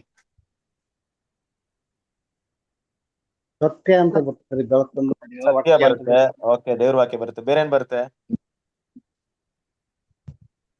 ಕಣ್ಣಿಗೆ ಕಾಣಿಸುವಂತದ್ದು ಬ್ರದರ್ ಇದು. ಕಣ್ಣಿಗೆ ಕಾಣಿಸುತ್ತೆ. ಬೈಬಲ್ ಸತ್ಯವಾದೆಲ್ಲ ಹೇಳಿದಂತ ವಾಕ್ಯನ ಹೇಳ್ರಿ. ಬೆಳಕಿಗೆ ಏನೆಲ್ಲ ಎಕ್ಸಾಂಪಲ್ ಹೇಳ್ತೀವಿ ಬೈಬಲ್? ನೀವು ಲೋಕಕ್ಕೆ ಬೆಳಕಾಗಿದ್ದೀರಿ. ವೆರಿ ಗುಡ್, ಇದನ್ನೇ ಅಕ್ಸೆಪ್ಟ್ ಮಾಡಿದೆ. ನೀವೇ ಬೆಳಕು, ನಾವೇ ಬೆಳಕು. ನಮ್ಮಲ್ಲಿರುವಂತ ಬೆಳಕು ಅಂದ್ರೆ ನಮ್ಮಲ್ಲಿರುವಂತ ಬೆಳಕು ಕ್ರಿಸ್ತನ ಗುಣಲಕ್ಷಣಗಳೇ ಆ ಬೆಳಕು. ಅದು ಉರಿಬೇಕಾದ್ರೆ ನಮ್ಗೆ ಏನ್ ಬೇಕು? ಎಣ್ಣೆ ಬೇಕು, ಪವಿತ್ರಾತ್ಮ ಬೇಕು. ನಾವು ಎಷ್ಟ್ರ ಮಟ್ಟಿಗೆ ದಿನ ಬೆಳೀತಾ ಇರ್ತೀವೋ ಅಷ್ಟ್ರ ಮಟ್ಟಿಗೆ ದೇವ್ರ ಪವಿತ್ರಾತ್ಮನ ಕೊಡ್ತಾರೆ. ನಾನ್ ಬೆಳೆಸ್ಕೊಳ್ಳಲ್ಲ ಅಂದ್ರೆ ಏನಕ್ಕೆ ಕೊಡ್ಬೇಕು? ಕೊಡಲ್ಲ.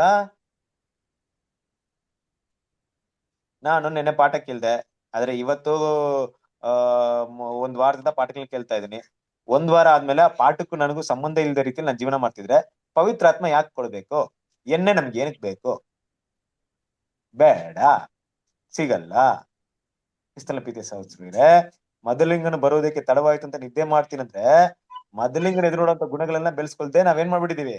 ನಿದ್ರಾವಸ್ಥೆಲಿ ಹೋಗ್ಬಿಟ್ಟಿದೀವಿ. ನಮ್ಮ ಕೆಲಸಗಳೆಲ್ಲ ಏನಾಗ್ಬಿಟ್ಟಿದೆ? ನಿಂತೋಗ್ಬಿಟ್ಟಿದೆ. ಕ್ರಿಯೆಗಳೆಲ್ಲ ಪ್ರಕ್ರಿಯೆ ಮುಂದುವರಿತಾ ಇಲ್ಲ, ಸ್ಟಾಪ್ ಆಗ್ಬಿಟ್ಟಿದೆ. ಅವಾಗ ಮತ್ತೆ ಆ ಸೌಂಡ್ ಬಂತು ಎಚ್ಚೆತ್ತಾಗ ನಮ್ಮಲ್ಲಿ ಏನಿಲ್ಲ ಅಂದ್ರೆ ಆ ಕ್ರಿಸ್ತನ ಗುಣಗಳು ಕಾಣಿಸ್ಕೊಳ್ಪಡ್ತಿಲ್ಲ, ಬೆಲೆ ಕುಡ್ಸೋಕಾಗ್ತಿಲ್ಲ, ಯಾಕಂದ್ರೆ ಎಣ್ಣೆ ಇಲ್ಲ. ಕೆಲವರು ಹಾಗಲ್ಲ, ನಿದ್ರಾವಸ್ಥೆಯಲ್ಲಿ ಇದ್ರು ಕೂಡ ಗುಣಗಳನ್ನ ಬೆಳೆಸ್ತಾ ಇದ್ರು. ಬ್ರದರ್ ಏನ್ ಹೇಳ್ತಾ ಇದ್ರೆ ಅರ್ಥವಾಗೋ ರೀತಿಯಲ್ಲಿ ನನ್ಗೆ ಅರ್ಥವಾಗ್ತಾ ಇಲ್ಲ. ನಿದ್ರಾವಸ್ಥೆಯಲ್ಲಿ ಇದ್ರೆ ಗುಣಗಳು ಬೆಳೆಸೋದಂದ್ರೆ ಏನು? ಹೌದು, ಕ್ರಿಸ್ತನ ಪ್ರೀತಿಯ ಸಹೋದರರೇ, ನಾನು ಸಭೆಗೆ ಕೆಲವೊಂದು ಟೈಮ್ ಹೋಗ್ತೀನಿ, ಕೆಲವೊಂದು ಟೈಮ್ ಹೋಗಕ್ ಆಗಿರಲ್ಲ. ಸಹೋದರ ಐಕ್ಯದಲ್ಲಿ ಇರ್ತೀನಿ, ಕೆಲವೊಂದು ಟೈಮ್ ಇರಕ್ ಆಗಲ್ಲ ಅಲ್ವಾ? ಕೆಲವೊಂದು ಟೈಮಲ್ಲಿ ನಿಮ್ ಕೈಲಿ ಬೈಬಲ್ ಓದಕ್ಕೂ ಆಗಿರಲ್ಲ. ಕೆಲವೊಂದು ಟೈಮಲ್ಲಿ ಹೇಗಿರುತ್ತೆ ಅಂದ್ರೆ ಯಾವುದೇ ಸನ್ನಿವೇಶ ನಿಮ್ಗೆ ದೇವ್ರ ಜೊತೆಗೆ ಇರುವಂತ ಕಮ್ಯುನಿಕೇಶನ್ ಇರಲ್ಲ, ಆದ್ರೆ ನಿಮ್ಮೊಳಗಿರುವಂತ ಬೆಳಕು ಮಾತ್ರ ಆರಲ್ಲ. ನಿಮ್ಮ ಕ್ರಿಸ್ತನ ಗುಣಗಳು ಎಲ್ಲೇ ಇದ್ರು ನಾನು ಕ್ರಿಸ್ತನಾಗಿ ಜೀವಿಸ್ಬೇಕಂತ ಭಾವನೆ ಮಾತ್ರ ಎಲ್ಲೂ ಕಡಿಮೆ ಆಗಿರಲ್ಲ. ಯೋಚನೆ ಮಾಡ್ರೆ ಅಪೋಸ್ತಲ ಪಾಲ್ ಸೆರೆಮನೆಯಲ್ಲಿ ಇದಾರಪ್ಪ, ಏನು ಓದಕ್ಕಾಗ್ಲಿಲ್ಲ. ಅವ್ರ ಬೆಳಕೇನು ಕಡಿಮೆ ಆಗ್ಬಿಡ್ತ ಸೆರೆಮನೆಯಲ್ಲಿ ಇದ್ದಾಗ? ಆಗ್ಲೇ ಬೆಳಕು ತುಂಬಾ ಉರಿಯಿತು ಅವ್ರಿಗೆ. ಎಷ್ಟು ಪತ್ರಗಳನ್ನ ಬರೆದಿದ್ದಾರೆ, ಸೆರೆಮನೆಯಲ್ಲಿದ್ದೇ ಬರೆದಿದ್ದಾರೆ ಪತ್ರಗಳನ್ನ. ಇಂತಹ ಸನ್ನಿವೇಶ ಬಂದ್ರು ಯಾರು ಇಲ್ಲ ನನ್ ಜೊತೆ, ಒಟ್ಟಿಯಾಗಿದ್ದೀನಿ, ಬೈಬಲ್ ಇಲ್ಲ, ವಾಕ್ಯ ಇಲ್ಲ, ಏನು ಇಲ್ಲ, ಆದ್ರೆ ನನ್ನೊಳಗಿರುವಂತ ದೇವ್ರ ವಾಕ್ಯ ಬೆಳಕು ನನ್ನ ಗೈಡ್ ಮಾಡ್ತಾ ಇದೆಯಾ? ನಿದ್ರಾವಸ್ಥೆಯಲ್ಲಿ ಇದೀನಿ, ಏನು ಇಲ್ಲ, ಏನು ಮಾಡಕ್ಕಾಗ್ಲಿಲ್ಲ. ಆದ್ರೂ ಕೂಡ ನನ್ನ ಭಾವನೆಗಳಲ್ಲಿ, ಆಲೋಚನೆಗಳಲ್ಲಿ ಕ್ರಿಸ್ತನಿಗೆ ಸಂಬಂಧಪಟ್ಟಂತ ದೈವಿಕ ಗುಣಲಕ್ಷಣ ಹಿಡಿದಿಟ್ಕೊಂಡಿದ್ದೀನ. ಮತ್ತೆ ನನ್ಗೊಂದು ಅವಕಾಶ ಬಂತು ಅಂದ್ರೆ, ನನ್ನಿಂದ ಬಿಡುಗಡೆ ಆದ್ರೆ ಅಂದ್ರೆ ದೇವ್ರು ಪವಿತ್ರಾತ್ಮ ಕೊಡ್ತಾರೆ ನನಗೆ. ಆದ್ರೆ ಕೆಲವ್ರು ಹೆಂಗಿರಲ್ಲ, ಕ್ಲಾಸ್ ಮೀಟಿಂಗ್ ಅಂತ ಟೈಮಲ್ಲಿ ಮಾತ್ರ ತುಂಬಾ ಗರಂ ಆಗಿ ಬಿಸಿಯಾಗಿರ್ತೀವಿ. ಅದೇನೋ ಇಲ್ಲೋ ಹೋದಾಗ ಏನಾಗುತ್ತೆ, ನಾವು ಆರೋಗ್ಬಿಡ್ತೀವಿ. ಆದ್ರೆ ನಮ್ಗೆ ಸಭೆ ಕೊಡುವಿಕೆ ಬೇಕು, ಅವಶ್ಯಕ ಬೇಕು. ಇಲ್ದೇ ಇರುವಂತ ಪರಿಸ್ಥಿತಿ ಬಂದ್ರೆ ಏನ್ ಮಾಡೋಣ? ಇನ್ಮೇಲೆ ಇರಲ್ಲ, ಇನ್ಮೇಲೆ ಝೂಮ್ ಮೀಟಿಂಗ್ ಎಲ್ಲ ಸ್ಟಾಪ್. ಇನ್ಮೇಲೆ ಈ ಬೈಬಲ್ ಸ್ಟ್ರೋನ್ಸ್ ಅನ್ನೋರು ಯಾವುದೇ ಮೀಟಿಂಗ್ ಮಾಡಂಗಿಲ್ಲ. ಇದನ್ನ ಅಂತವ್ರು ಮಾಡುವಂತ ಮೀಟಿಂಗ್ ನ ಸೈಬರ್ ಅಲ್ಲಿ ಏನ್ ಮಾಡ್ರಿ, ಇಂಟರ್ನೆಟ್ ಮೂಲಕ AI ಟೆಕ್ನಾಲಜಿ ಯೂಸ್ ಮಾಡಿ ಲಾಕ್ ಮಾಡ್ರಿ. ಸತ್ಯವೇದಕ್ಕೆ ಇಂತ ಒಂದು ಡಾಕ್ಟರ್ನ ಅವರು ಸೆವೆಂತ್ ಏಂಜಲ್ ಮಾತಾಡಿದಂತ ಡಾಕ್ಟರ್ ಮಾತಾಡಂತ ಯಾವುದೇ ಇದು ಆಟೋಮೆಟಿಕ್ ಲಾಕ್ ಮಾಡ್ಬೇಕು. ಆತರ ಸಿಸ್ಟಮ್ ತಂದ್ಬಿಟ್ರಪ್ಪ. ಏನ್ ಮಾಡ್ತೀರಾ ಅಂತ ಯೂಟ್ಯೂಬ್ ಎಲ್ಲ ಫುಲ್ ಡಿಲೀಟ್ ಮಾಡ್ರಿ. ಏನ್ ಮಾಡಕ್ಕಾಗುತ್ತೆ? ಏನ್ ಮಾಡಕ್ಕಾಗಲ್ಲ. ಈ ತರ ಸಿಸ್ಟಮ್ ಬಂದ್ರೆ, ಈ ತರ ರೂಲ್ಸ್ ಅಂಡ್ ರೆಗ್ಯುಲೇಷನ್ ಬಂದ್ಬಿಟ್ರೆ ಆ ಬೆಳಕು ವಾಕ್ಯ ಎಲ್ಲ ನೀವು ಬೈಬಲ್ ಹುಡ್ಕಕ್ಕಾಗಲ್ಲ, ಫೋನಲ್ಲಿ ಇರಲ್ಲ. ಬಟ್ ಎಲ್ಲಿರ್ಬೇಕಾಗುತ್ತೆ ಇದೆಲ್ಲ? ನಿಮ್ಗೆ ನಮ್ಮ ಮೈಂಡ್ ಅಲ್ಲಿ, ನಮ್ಮ ಹೃದಯದಲ್ಲಿ ಇರ್ಬೇಕು. ಅದನ್ನ ಶೇಖರಣೆ ಮಾಡ್ಕೊಂಡಿದೀವ. ಸೊ ಬುದ್ಧಿವಂತ ಕನ್ನಿಕೆ ಅಂದ್ರೆ ಹೀಗೆ ಎಲ್ಲೋ ಒಂದ್ ಕಡೆ ಇರೋದನ್ನ ತಗೊಳಕ್ಕಿಂತ ತಮ್ಮ ಹೃದಯದಲ್ಲಿ ಅದನ್ನ ಸಂಗ್ರಹಣೆ ಮಾಡ್ಕೊಳ್ತಾ ಇದ್ರು. ಆದ್ರಿಂದ ಕತ್ತಲೆಯ ಸ್ಥಳದಲ್ಲಿ ಆ ಬೆಳಕನ್ನ ಆರಕ್ ಬಿಡ್ತಾ ಇರ್ಲಿಲ್ಲ. ಅದರಿಂದ ದೇವ್ರ ಪವಿತ್ರಾತ್ಮ ಕೂಡ ಅವ್ರಿಗೆ ಏನ್ ಮಾಡ್ತಿದ್ರು? ಕೊಡ್ತಾ ಇದ್ರು. ಇನ್ನೊಂದ್ ಕಡೆ ಒಂದ್ ವಾಕ್ಯ ಹೇಳ್ತಾರೆ ನೋಡಿ, ಸಂತೋಷವಾಗಿ ಮತ್ತು ಅವಿಳಂಬವಾಗಿ ಅಂದ್ರೆ ಏನರ್ಥ? ಸಂತೋಷವಾಗಿ ಅವಿಳಂಬವಾಗಿ ಅಂದ್ರೆ ಸಂತೋಷ ಇದೆ ಕ್ರಿಸ್ತನ ಹಿಂಬಾಲಿಸೋದಕ್ಕೆ. ನಮ್ಗೆ ಪ್ರತಿದಿನ ಸಂತೋಷ ನನ್ ಕಾಣಿಸ್ಕೊಳ್ತಿದೆ. ನಾನು ಕ್ರಿಸ್ತನ ಮೊದಲಿಂಗಿತ್ತಿ ಅಂತ ಹೇಳ್ಕೊಳಕ್ಕೆ ನನ್ನೊಡೆ ತುಂಬಾ ಹೆಮ್ಮೆ ಇದೆ, ಸಂತೋಷ ಇದೆ. ನನಗೆ ಬೇರೆ ಯಾವುದೇ ಹೆಸರಿಗಿಂತ ಈ ಹೆಸರು ತುಂಬಾ ಇಷ್ಟವಾಗ್ತಿದೆ. ಅಂದ್ರೆ ಕ್ರಿಸ್ತನಿಗೆ ಮೊದಲಿಂಗಿತ್ ಇರ್ಬೋದು, ಕ್ರಿಸ್ತನಿಗೆ ಸಂಬಂಧಪಟ್ಟಂತ ದೇವರಿಗೆ ಮಗನು ಮಗಳು ಅನ್ನಂತ ಈ ವಿಷಯಗಳೆಲ್ಲ ಇದೆಯಲ್ಲ, ಇದನ್ನ ಹೇಳ್ಕೊಡೋದ್ರಲ್ಲಿ ನಂಗೆ ತುಂಬಾ ಸಂತೋಷ ಇದೆ. ಈ ಪ್ರಪಂಚದಲ್ಲಿ ನನಗೆ ಯಾವುದೋ ಒಂದು ಬಿರುದಕ್ಕಿಂತ ಹೆಚ್ಚಾಗಿ, ಪ್ರಪಂಚದಲ್ಲಿ ನನಗೆ ಏನೋ ಸಿಗುತ್ತೆ ಅನ್ನೋಂಥ ವಿಷಯಕ್ಕಿಂತ ಹೆಚ್ಚಾಗಿ, ಮಾನಸಿಕವಾದಂತ ಸಂಬಂಧದಲ್ಲಿ ನನಗೆ ಪಡುವಂತ ಸಂತೋಷಕ್ಕಿಂತ ಹೆಚ್ಚಾಗಿ ಈ ವಿಷಯ ತುಂಬಾ ಸಂತೋಷವಾಗ್ತಿದ್ಯಾ? ನೆಕ್ಸ್ಟ್ ಅವಿಳಂಬ. ಅವಿಳಂಬ ಅಂದ್ರೆ ಏನು? ಲೇಟ್ ಆಗೋದು, ಬೇಗ ಬೇಗ ಆಗೋದು. ಹೌದಾ? ಅವಿಳಂಬ ಅಂದ್ರೆ ಅರ್ಥ ಬರುತ್ತಾ? ವಿಳಂಬ ಅಂದ್ರೆ ಲೇಟ್ ಬ್ರದರ್. ವಿಳಂಬ ಹೌದಾ? ನಂಗೆ ಗೊತ್ತಿಲ್ಲಪ್ಪ. ನಾನು ವಿಳಂಬ ಅಂದ್ರೆ ಏನ್ ತಿಳ್ಕೊಂಡಿದ್ದೀನಿ ಇಲ್ಲಿವರೆಗೂ. ಹಾಗೆ ದೊಡ್ಡದಾಗಿ ನಮ್ ಬಗ್ಗೆ ಹೆಚ್ಚಾಗಿ ಮಾತಾಡ್ಕೊಳ್ಳೋದ್ರ ಬಗ್ಗೆ ತಿಳ್ಕೊಂಡಿದ್ದೀನಿ ಅಷ್ಟೇ. ಮೇ ಬಿ ನಿಮ್ಮ ಅರ್ಥದಲ್ಲಿ ಯಾವ ತರ ಒಂದು ಅರ್ಥ ಇದೆ ಅಂದ್ರೆ ನಾನು ಯೋಚನೆ ಮಾಡೋದು. ಅಂದ್ರೆ ಒಂದ್ ಅರ್ಥ ಥಿಂಕ್ ಮಾಡ್ರಿ, ಅದು ಎಷ್ಟು ಕರೆಕ್ಟ್ ಇದೆ ಅಂತ ನೋಡೋಣ ಆಮೇಲೆ. ಅವಿಳಂಬ ಅಂದ್ರೆ ನಮ್ಮ ಬಗ್ಗೆ ನಾವು ತುಂಬಾ ಪ್ರಕಟ ಪಡ್ಕೊಳ್ಳೋದು ಅಲ್ವಾ? ಇವತ್ತು ನಾವು ಬೈಬಲ್ ಸ್ಟೂಡೆಂಟ್ಸೇ ಸಭೆ ಆಗೋದು, ಬೇರೆ ಯಾರು ಸಭೆ ಆಗ, ನಾನೇ ಸಭೆಯಾಗಿ ಓಡ್ತಾ ಇರೋದು, ನಾನೇ ಕ್ಯಾರೆಕ್ಟರ್ನ ಬೆಳೆಸ್ತಾ ಇರೋದು, ನನ್ ಬಿಟ್ಟು ಯಾರು ಬೆಳೆಸ್ಕೊಳ್ತಿಲ್ಲ. ಆ ರೀತಿಯಾಗಿ ತುಂಬಾ ನಮ್ಮ ಬಗ್ಗೆ ಹೆಚ್ಚಾಗಿ ವಿಳಂಬ ಪಡಿಸುವಂಥದ್ದು. ನೋಡಿ ಅದು ಅರ್ಥ ನಾನು ಆತರ ನೋಡಿದ್ದೀನಿ ಅಷ್ಟೇ. ಒಂಥರ ನಮ್ಮನ್ನ ಪ್ರಕಟ ಪಡ್ಕೊಳ್ಳೋದು. ಅವಿಳಂಬ ಅಂದ್ರೆ ನಮ್ ಬಗ್ಗೆ ಯಾರು ತಿಳ್ಕೊಳ್ಳೋಂತ ಅವಶ್ಯಕತೆ ಇಲ್ಲ. ನನ್ನ ಕ್ಯಾರೆಕ್ಟರ್ ಏನು, ನಾನು ಎಷ್ಟು ಒಳ್ಳೆಯವನು, ಎಷ್ಟು ಗ್ರೇಟ್ನೆಸ್ ಅಂದ್ಬಿಟ್ಟು ಯಾರು ನನ್ನ ಬಗ್ಗೆ ಹೆಚ್ಚಾಗಿ ತಿಳ್ಕೊಳ್ಳೋಂತ ನೆಸೆಸಿಟಿ ಇಲ್ಲ. ತಿಳಿದೇ ಇದ್ರೂ ಕೂಡ ಪರವಾಗಿಲ್ಲ, ದೇವ್ರು ತಿಳಿದ್ರೆ ಸಾಕು. ದೇವ್ರು ನನ್ನ ನೋಡಿದ್ರೆ ಸಾಕು. ನನ್ನ ಸೌಂದರ್ಯವನ್ನ, ನನ್ನ ಲಾವಣ್ಯವನ್ನ ಯಾರು ಕಂಡ್ರು ಕಾಣ್ದಿದ್ರು ಪರವಾಗಿಲ್ಲ. ಯಾರ ಕಣ್ಣಿಗೆ ಬೀಳುತ್ತೋ, ಯಾರ ಗಮನಕ್ಕೆ ಬರುತ್ತೋ ಬರ್ದೇ ಇದ್ರು ಚಿಂತೆ ಇಲ್ಲ. ಯಾರಿಗೆ ಕಾಣಿಸ್ಕೊಬೇಕು? ಕ್ರಿಸ್ತನಿಗೆ ಕಾಣಿಸ್ಕೊಬೇಕು. ಕ್ರಿಸ್ತನಿಗೆ ಕಾಣಿಸ್ಕೊಂಡ್ರೆ ತುಂಬಾ ಒಳ್ಳೇದು. ಕ್ರಿಸ್ತನಿಗೆ ಕಾಣಿಸ್ಕೊಳ್ತಾ ಇದ್ರೆ ಹೆಂಗಿರುತ್ತೆ? ಈಗ ಸದುಸೇರ್ ಪರಿಸರ ಏನ್ ಮಾಡ್ತಿದ್ರು? ಅವರ ಒಂದು ಗುಣಲಕ್ಷಣ ನೋಡ್ತೀವಲ್ವಾ? ಅವರು ಏನ್ ಮಾಡ್ತಿದ್ರು ಹೇಳಿ? ಸದುಸೇರ್ ಪರಿಸರ ತಮ್ಮ ಬಗ್ಗೆ ಏನ್ ಮಾಡ್ತಿದ್ರು? ವಿಳಂಬ ಪಡಿಸ್ಕೊಳ್ತಿದ್ರಾ? ಎಲ್ರಿಗೂ ತೋರ್ಪಡಿಸ್ಕೊಳ್ತಿದ್ರಾ?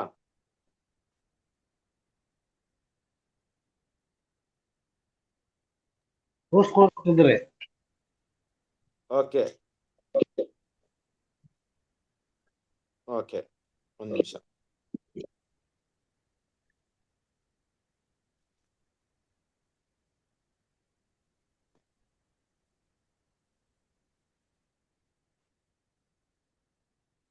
ಓಕೆ, ಕ್ರಿಸ್ತನ ಬಿದ್ದು ಸಹೋದರರೇ, ಓಕೆ, ಇಲ್ಲಿ ಏನಪ್ಪಾ ಅಂದ್ರೆ ಆ ರೀತಿಯಾದಂತ ಒಂದು ಗುಣಗಳನ್ನ ಬೆಳೆಸ್ಕೊಳ್ತಾ ಇದ್ರು, ಅಂದ್ರೆ ಹೆಚ್ಚಾಗಿ ತೋರ್ಸ್ಕೊಳ್ತಿದ್ರು. ಬಟ್ ಇಲ್ಲಿ ಕರೆಕ್ಟ್, ಅಲ್ಲಿ ಸಿಸ್ಟರ್ ಎಲ್ಲ ಪ್ರಕಾರ ಏನಪ್ಪಾ ಅಂದ್ರೆ ಈ ಅವಿಳಂಬ ಅಂದಾಗ ಏನಾಗುತ್ತಂದ್ರೆ ಇನ್ನೊಂದು ವಿಳಂಬ ಅಂದ್ರೆ ಏನಾಗುತ್ತಂದ್ರೆ ತಡವಾಗಿ ಬರೋದು, ಅವಿಳಂಬ ಅಂದ್ರೆ ತಕ್ಷಣವಾಗಿ ಬರೋದು. ಅದು ಕರೆಕ್ಟ್ ಮೀನಿಂಗ್ ಬರ್ತಾ ಇದೆ. ಓಕೆ, ನಾನು ಬೇರೆ ರೀತಿ ಅರ್ಥ ಮಾಡ್ಕೊಂಡಿದ್ದೆ, ಅದಕ್ಕೆ ಕನ್ಫರ್ಮ್ ಮಾಡ್ತಿದ್ದೆ. ಅಂದ್ರೆ ಏನ್ ಮಾಡೋದಂದ್ರೆ ಸಂತೋಷವಾಗಿ ಮತ್ತೆ ಅವಿಳಂಬವಾಗಿ ಅವ್ರಿಗೆ ಕೊಟ್ಟಿರುವಂತ ಟೈಮ್ ಎಷ್ಟಿದೆ? ಈಗ ಸಭೆಗೆ ತುಂಬಾ ಕಾಲಾವಧಿ ಇದೆಯಾ? ತುಂಬಾ ಟೈಮ್ ಇದೆ ನಮ್ಗೆ? ಸ್ವಲ್ಪ ಕಾಲ ಇದೆ. ಸ್ವಲ್ಪ ಕಾಲ ಇದೆ. ಎಷ್ಟಿರ್ಬೋದು? ಇನ್ನ ನಮ್ಗೆ ಎಷ್ಟು ವರ್ಷ ಇರ್ಬೋದು? ನಮ್ಗೆ ದೇವರ ಯೋಜನೆಯಲ್ಲಿ ಎಷ್ಟು ವರ್ಷ ಇದೆಯೋ ಗೊತ್ತಿಲ್ಲ. ಸಭೆಯನ್ನ ಮುಕ್ತಾಯಗೊಳ್ಳೋದಕ್ಕೆ ಈಗ ನಾವು ನೋಡ್ತಿರುವಂತ ಅಟ್ಮಾಸ್ಫಿಯರ್ ಎಲ್ಲವನ್ನ ನೋಡಿದಾಗ ಎಷ್ಟು ವರ್ಷಗಳು ಇರ್ಬೋದು ಅಂತ ನಿಮ್ಮೆಲ್ರಿಗೂ ಒಂದು ಗೆಸ್ ಅನಿಸ್ತಾ ಇದೆ? ಎಷ್ಟು ವರ್ಷಗಳು ಇರ್ಬೋದು? ತುಂಬಾ ಹತ್ರದಲ್ಲಿ. ತುಂಬಾ ಹತ್ರ. ಓಕೆ, ತುಂಬಾ ಹತ್ರ ಅಂದ್ರೆ ಏನು 1 hour 2 hour ಇಲ್ಲ 1 ಗಂಟೆ ಹಂಗ ಕೂಡ ಬರ್ಬೋದು. ಒಂದು ವರ್ಷಗಳಲ್ಲಿ ಅಲ್ರಿ ಎಷ್ಟಿರ್ಬೋದು ನಿಮ್ಗೆ ಅನಿಸಿದ ಮಟ್ಟಿಗೆ? ಇಲ್ಲಿ ನೋಡ್ತಿರುವಂತ ವಿಷಯಗಳನ್ನ ಗಮನದಲ್ಲಿ ನೋಡಿದಾಗ ಏನ್ ಅನಿಸ್ಬೋದು? ಕರ್ತನ ಪ್ರತ್ಯಕ್ಷ ಹತ್ತಿರವಾಯ್ತಲ್ಲ ಆಲ್ರೆಡಿ. ಬಂದ ಸಭೆಯನ್ನು ರೆಡಿ ಮಾಡ್ತಾ ಇದಾರೆ. ಸಭೆ ಕಂಪ್ಲೀಟ್ ಆದ್ರೆ ಕ್ರಿಸ್ತನೊಟ್ಟಿಗೆ ಹೋಗೋದು. ಎಸ್, ಅದನ್ನೇ ನಾನು ಕೇಳ್ತಾ ಇದೀನಿ. ಕ್ರಿಸ್ತನ ಸಭೆ ಕಂಪ್ಲೀಟ್ ಆಗುವಂತ ಒಂದು ಸಮಯ ಎಷ್ಟಿರ್ಬೋದು? ಇನ್ನ ಎಷ್ಟು ವರ್ಷಗಳಿರ್ಬೋದು? ಇನ್ನೊಂದು 500 ವರ್ಷ ಇರುತ್ತಾ? ಇಲ್ಲ ಬ್ರದರ್. ಇಲ್ಲ. ಇನ್ನು 100 ವರ್ಷ ಇರುತ್ತಾ?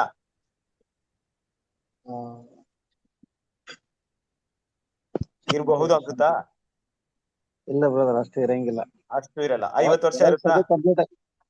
ಅದು ಹೇಳಕ್ ಆಗಲ್ಲ. 100 ವರ್ಷ ಇರ್ಲಿ ಬಿಡ್ರಿ, ನಾವಂತಿರಲ್ಲ ಜೀವಂತವಾಗಿ ಬಿಟ್ರೆ ಏನ್ ಮಾಡಕ್ ಆಗಲ್ಲ. ನಮ್ ಲೈಫ್ ಟೈಮ್ ನೆಟ್ ನೋಡೋಣ. ನಾವೆಲ್ಲ ಇನ್ನೇನು ಒಂದು ನಾವೆಲ್ಲ ಅವರೇಜ್ ಎಲ್ರು ಕೂಡ ಇಲ್ಲಿರೋರು ಕಾನ್ಸಿಗ್ರೇಷನ್ ಆಗಿ 20 ವಯಸ್ಸು ಮೇಲ್ಪಟ್ಟವರು, 40 ವಯಸ್ಸು ಹತ್ತತ್ರ ಇರೋರು, 50 ವಯಸ್ಸು 60 ವಯಸ್ಸು ದಾಟಿರೋರು ಇದ್ದೀವಿ ಅಲ್ವಾ? ನಮ್ ಏನಿದ್ರು ಟೈಮ್ ಪೀರಿಯಡ್ ಇನ್ನೇನಿದ್ರು ಒಂದು 10-15 ವರ್ಷ. ಕರೆಕ್ಟಾ? ಹೌದು. 20 ವರ್ಷ ಹೆಚ್ಚು ಕಡಿಮೆ ಅಂದ್ರೆ 20 ವರ್ಷ ಮೇಲೆ ನಾವ್ ಯಾರು ದಾಟಲ್ಲ. ಹೌದು, ಅಷ್ಟೇ ನಮ್ ಲೈಫ್ ಏನ್ ಇವತ್ತು ಇರೋದು. ಹಾಗಿರ್ಬೇಕಾದ್ರೆ ಆ ಟೈಮೇ ಇರೋದು 20-30 ವರ್ಷಗಳಷ್ಟೇ ಕಾಲಾವಧಿಗಳಿರೋದು, ಹೆಚ್ಚಾದ ಸಮಯ ಇಲ್ಲ. ಹಾಗಿರ್ಬೇಕಾದ್ರೆ ಯೋಚನೆ ಮಾಡ್ರಿ, ಇದು ದೇವರ ಯೋಜನೆ ಇರುವಂತ ಸಮಯ ಇಷ್ಟಿರ್ಬೇಕಾದ್ರೆ ನಾವು ಸಂತೋಷವಾಗಿ ನಾವು ತ್ವರಿತವಾಗಿ ಏನ್ ಮಾಡ್ಬೇಕು? ಓಟವನ್ನು ಓಡ್ ಮುಗಿಸ್ಬೇಕಾದ್ರೆ ಎಷ್ಟ್ರ ಮಟ್ಟಿಗೆ ಸಬ್ಜೆಕ್ಟ್ ನ ಕೇಳಿ ಎಷ್ಟ್ರ ಮಟ್ಟಿಗೆ ಪ್ರತಿದಿನ ಗುಣಲಕ್ಷಣ ಬದಲಾವಣೆ ಮಾಡ್ಕೊಬೇಕು. ಕರೆಕ್ಟ್ ಅಲ್ವಾ? ಡಿಲೇ ಮಾಡಿದ್ರೆ ಏನಾಗುತ್ತೆ? ನಾವು ನಿಧಾನ ಮಾಡಿದ್ರೆ ಏನಾಗುತ್ತೆ? ನಿಧಾನ ಮಾಡಿದ್ರೆ ಖಂಡಿತ ಸಮಯ ಏನಾಗುತ್ತೆ? ಮುಕ್ತಾಯಕ್ಕೆ ಬರುತ್ತೆ. ಕರೆಕ್ಟಾ? ಮುಕ್ತಾಯ ಆಯ್ತಂದ್ರೆ ಮುಂದಿನ ಪಾಠ ಹೇಳ್ತಾ ಇದ್ರು. ಓಕೆ, ಅದನ್ನ ಓದೋಣ, ಕಂಟಿನ್ಯೂ ಮಾಡೋಣ. ಯಾರು ಓದ್ತೀರಾ ಇವಾಗ? 1 ನಿಮಿಷ ನಾನೇ ಹೇಳ್ತೀನಿ, ಹೇರೋ ಮಾತ್ರ ಓದ್ರಿ ದಯವಿಟ್ಟು. 1 ನಿಮಿಷ ವೆಯ್ಟ್ ಮಾಡ್ರಿ.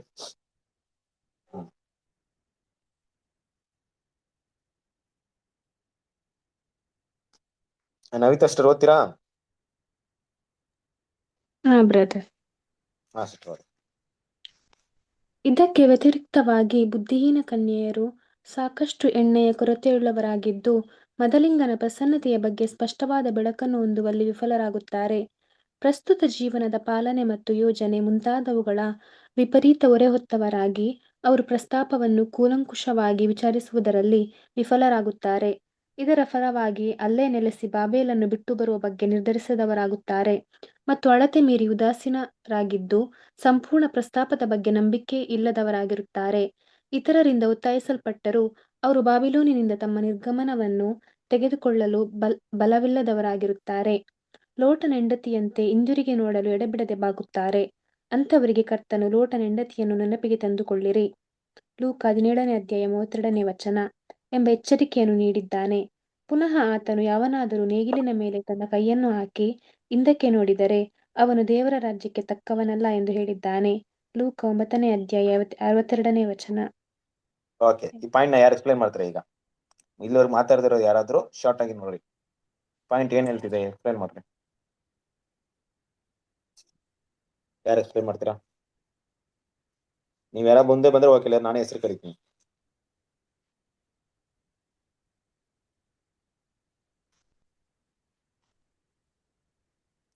ನವೀತ್ ಅಷ್ಟೇ, ನೀವೇ ಹೇಳಿ ಏನ್ ಪಾಯಿಂಟ್ ಅರ್ಥ ಆಯ್ತು ಇದು ಸಂಕ್ಷಿಪ್ತವಾಗಿ ಈ ಪಾಯಿಂಟ್ ಅಲ್ಲಿ. ಬ್ರದರ್, ಇದರಲ್ಲಿ ಬುದ್ಧಿಹೀನ ಕನ್ಯೆಯರು ಬುದ್ಧಿವಂತರ ಕನ್ಯೆಯರ ತರ ಯೋಚನೆ ಮಾಡುವುದಿಲ್ಲ. ಅವರು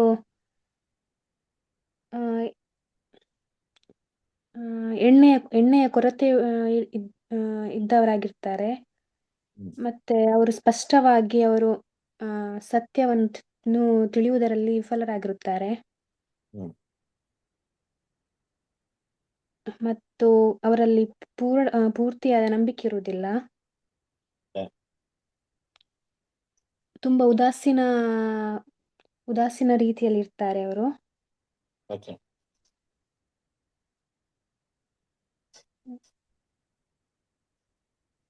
ವೆರಿ ಗುಡ್ ಪಾಯಿಂಟ್, ಮನ್ಸಲ್ಲಿ ಇಟ್ಕೊಳ್ಳೋಣ.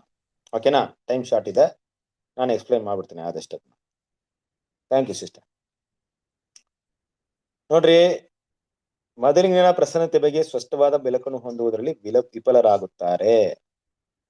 ಮೊದಲಿನ ಪ್ರಸನ್ನತೆ ಬಗ್ಗೆ ಸ್ಪಷ್ಟವಾದ ಬೆಳಕು, ಅದ್ರಲ್ಲಿ ಬೆಳಕು. ನಾವು ಬೆಳಕಿಟ್ಕೊಂಡು ಈ ದೀಪ ಸ್ತಂಭ ಇಟ್ಕೊಂಡು ನಿಜವಾಗ್ಲೂ ಮೊದಲಿಗೆ ನೋಡೋಕೆ ನಾವೇನು ಹೋಗಲ್ಲ. ನಮ್ಮ ಮುಂದೆ ಇರುವಂತ ಬೆಳಕು ನಮ್ಮ ಗುಣಲಕ್ಷಣಗಳು, ದೈವಿಕ ಸತ್ಯದಲ್ಲಿರುವಂತ ತಿಳುವಳಿಕೆಗಳು, ಇದೇ ನಮ್ಮ ಬೆಳಕು. ಆ ತಿಳುವಳಿಕೆ ಎಷ್ಟು ಮಟ್ಟಿಗೆ ಇದೆ, ಆ ತಿಳಿದುಕೊಳ್ಳಕ್ಕೆ ಎಷ್ಟು ಪ್ರಯತ್ನ ಮಾಡ್ತಾ ಇದ್ವಿ, ಅದು ಇನ್ನು ಬೆಳಕು ಚೆಲ್ಲುವಂತ ವಿಷಯ. ಯೇಸು ಕ್ರಿಸ್ತ ನಮ್ಮ 2ನೇ ಬರ್ಬೇಕು ಯಾವಾಗ ನಡೀತು? ಟೈಮ್, ಡೇಟ್ ಯಾವಾಗ ನಡೀತು? ಯೇಸು ಕ್ರಿಸ್ತ 2ನೇ ಬರ್ಬೇಕು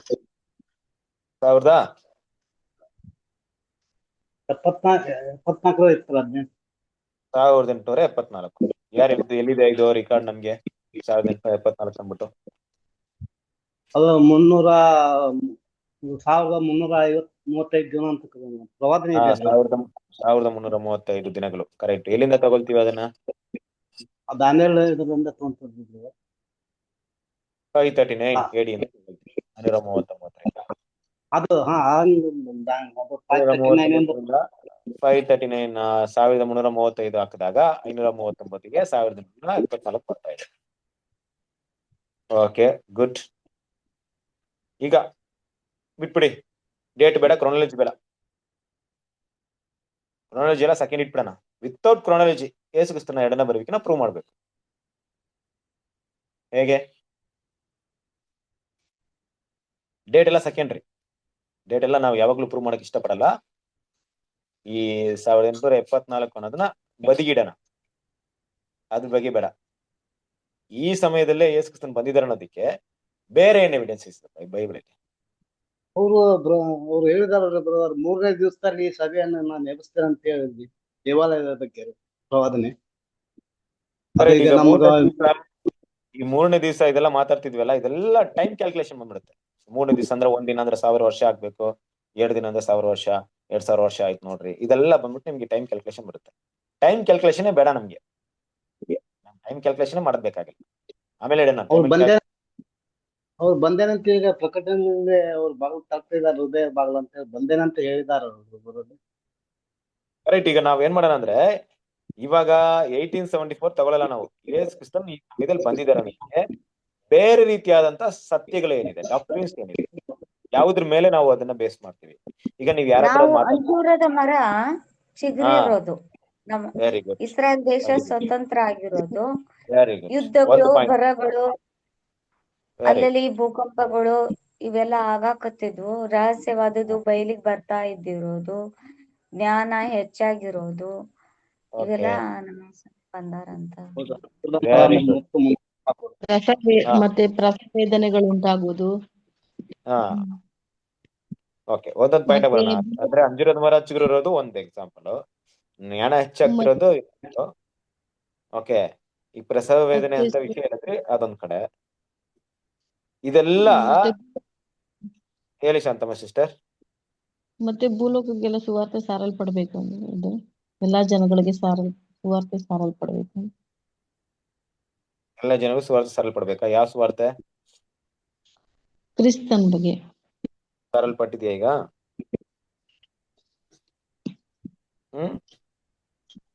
ಇಲ್ಲ. ಓಕೆ, ಎನಿವೆ ಅದು ಪಾಯಿಂಟ್ ಬರೋಣ. ಒಂದು ಭಾಗದಲ್ಲಿ ಇದ್ರು ಕೂಡ ಮುಖ್ಯವಾಗಿ ನೋಡ್ಬೇಕಾದ್ರೆ ಯೇಸು ಕ್ರಿಸ್ತನ ಎರಡನೇ ಬರಿಕೆಗೆ ಇರುವಂತ ಒಂದು ವಿಷಯ ನಾವು ನೋಡ್ತಾ ಇರೋದು. ಅಂಜೂರದ ಮರ, ಇದಕ್ಕೆ ಯಾವುದೇ ಡಾಕ್ಟ್ರಿನ್ಸ್ ನಂಬೇಕಂದ್ರೆ ಯಾವುದೇ ಒಂದು ಕ್ರಾನಾಲಜಿ ಬೇಕಾಗಿಲ್ಲ. ಕರೆಕ್ಟಾ? ಜ್ಞಾನ ಹೆಚ್ಚಾಗ್ತಿರೋದು, ತಿಳುವಳಿಕೆ ಹೆಚ್ಚಾಗ್ತಿರೋದು, ಇದಕ್ಕೆ ಯಾವುದೇ ಒಂದು ಕ್ರಾನಾಲಜಿ ಬೇಕಾಗಿಲ್ಲ. ಯಾಕಂದ್ರೆ 100 ವರ್ಷಗಳಲ್ಲಿ ಆಗಿರುವಂತ ಈ ಚೇಂಜಸ್ ಇನ್ನೆಂದೂ ಕೂಡ ಆಗ್ಲಿಲ್ಲ. ಮಹಾ ಸಂಕಟ, ಈ 100 ವರ್ಷಗಳಲ್ಲಿ ಆಗಿರುವಂತ ಮಹಾ ಸಂಕಟ ಹಿಂದೆಂದಿಗೂ ಆಗ್ಲಿಲ್ಲ. ನೋಡ್ರಿ, ಇದೆಲ್ಲ ಕೂಡ ನಾನ್ ಬೇರೆ ಮಾತಲ್ಲಿ ಮಾತಾಡ್ತಿದ್ರು, ಇದೆಲ್ಲ ಕೂಡ ಪ್ರವಾದನೆ ವಾಕ್ಯದಲ್ಲಿ ತಿಳಿಸಲ್ಪಟ್ಟಿದೆ. ಅಂದ್ರೆ ಕ್ರೊನಾಲಜಿನ ಬಿಟ್ಟು ನಾವು ಬೇರೆ ಯಾವ ವಿಷಯ ತುಂಬಾ ಫೋಕಸ್ ಮಾಡ್ಬೇಕಾಗಿದೆ? ಪ್ರವಾದನೆ. Very good. ನೀವು ನಾವೆಲ್ಲ ಮಾತಾಡ್ತಿರೋದು ಪ್ರವಾದನೆ. ಅಂಜೂರದ ಮರ ಚಿಗುರು ಬಿಟ್ಟಿರೋದು ಪ್ರವಾದನೆ ಅಲ್ವಾ? ಜ್ಞಾನ ಹೆಚ್ಚಾಗ್ತಿರುವಂತ ವಿಷಯ ಕೂಡ ಪ್ರವಾದನೆ. ಎಲ್ಲ ಪ್ರವಾದನೆ. ಅಂದ್ರೆ ದೇವ್ರ ಮಕ್ಕಳು ಯಾವ್ದ್ರ ಮೇಲೆ ತುಂಬಾ ಗಮನ ಕೊಡ್ಬೇಕಾಗಿದೆ? ನಾವು ಪ್ರವಾದನೆಯನ್ನ ಗಮನಿಸ್ಬೇಕು. ಇವಲ್ಲ 2 ಪೇತ್ರ 1ನೇ ಅಧ್ಯಾಯ 19ನೇ ವಾಕ್ಯ ಓದ್ರಿ ಕನ್ನಡ ಬೈಬಲಲ್ಲಿ, ನಿಮ್ಮ ಬೈಬಲಲ್ಲಿ.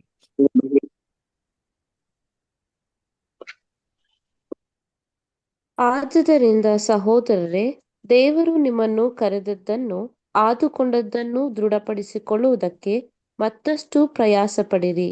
ಹೀಗೆ ನೀವು 2 ಪೇತ್ರ 1:19 ಓದ್ತಿದ್ರಾ? ಇದಲ್ಲದೆ ಪ್ರವಾದನ ವಾಕ್ಯವು ನಮಗೆ ಮತ್ತೂ ದೃಢವಾಗಿದೆ. ನಿಮ್ಮ ಹೃದಯದೊಳಗೆ ಬೆಳ್ಳಿಯು ಮೂಡಿ ಅರುಣೋದಯವಾಗುವ ಪರ್ಯಂತರ ಅದನ್ನು ಕತ್ತಲೆಯಾದ ಸ್ಥಳದಲ್ಲಿ ಪ್ರಕಾಶಿಸುವ ದೀಪವೆಂದೆಣಿಸಿ ಅದಕ್ಕೆ ಲಕ್ಷ್ಯ ಕೊಡುವುದೇ ಒಳ್ಳೆಯದು. ನೋಡಿದ್ರಾ ಎಷ್ಟು ಆಫ್ಟ್ ಆಗಿದೆ ನೋಡಿ, ಪಾಯಿಂಟ್ ಎಷ್ಟು ಕರೆಕ್ಟ್ ಇದೆ ನೋಡಿ. ಕತ್ತಲೆಯ ಸ್ಥಳದಲ್ಲಿ ಬೆಳಕು ಕೊಡುವಂತ ದೀಪದಂತೆ ಇರುವಂತದ್ದು ನಮ್ಗಿರುವಂತ ಪ್ರವಾದನೆ. ಬೇರೆ ಏನು ಎವಿಡೆನ್ಸಸ್ ಇಲ್ಲ ನಮ್ ಕಣ್ಮುಂದೆ. ನಾವು ಎಲ್ಲರೂ ನಂಬಿಕೆಯಿಂದ ನೋಡ್ತಾ ಇದ್ವಿ ಎಲ್ಲಾನು. ಕಣ್ಮುಂದೆ ಏನು ಎವಿಡೆನ್ಸಸ್ ಇಲ್ಲ ನಮ್ಗೆ. ಯೇಸು ಕ್ರಿಸ್ತನ್ ನೋಡಿಲ್ಲ, ಏನು ನೋಡಿಲ್ಲ, ಆದ್ರೆ ಪ್ರವಾದನೆ ವಾಕ್ಯ ನಮ್ಗೆ ಬೆಳಕು ಕೊಡ್ತಾ ಇದೆ. ಈ ಕತ್ತಲೆ ಸ್ಥಳದಲ್ಲಿ ಏನಪ್ಪಾ ಅಂತ ನಾವು ಕರೆಕ್ಟಾಗಿ ಕಂಡುಹಿಡಿಯುವಂತ ಒಂದು ಜ್ಞಾನವನ್ನು ಕೊಡ್ತಾ ಇದೆ. ಇವತ್ತು ದೇವ್ರ ಮಕ್ಕಳು ಈ ಪ್ರವಾದನೆಯನ್ನ ಕರೆಕ್ಟಾಗಿ ಗಮನಿಸ್ತಾ ಇದೀವಾ? ಯಾರೊಬ್ರು ಆತನ ಪ್ರಸನ್ನತೆಯ ಬಗ್ಗೆ ಇರುವಂತ ವಿಷಯದಲ್ಲಿ ವಿಫಲರಾಗಿರ್ತಾರೋ, ಅಂಡರ್ಸ್ಟ್ಯಾಂಡಿಂಗ್ ಕಡಿಮೆ ಆಗಿರ್ತಾರೋ, ಏನಾಗ್ತಾರೆ ಅವರು? ಯಾವ ಕನ್ಯರಾಗ್ತಾರೆ? ಬುದ್ಧಿ ಇರುವ ಕನ್ಯರು. ಎಸ್, ಟೆಸ್ಟ್ ಮಾಡ್ಕೊಳ್ಳೋಣ. ನಿಮ್ಮಲ್ಲಿಗೆ ಸ್ವಲ್ಪ ಜನರಿಗೆ ಸ್ವಲ್ಪ ಪ್ರಶ್ನೆ ಬಂದಿರ್ಬೋದು, ಬ್ರದರ್ ನಾನು ಓದ್ಲಿಲ್ಲ, ಬ್ರದರ್ ನಾನು ಬರೀಕಾಗ್ಲಿಲ್ಲ, ನನ್ಗೆ ತಿಳುವಳಿಕೆ ಇಲ್ಲ.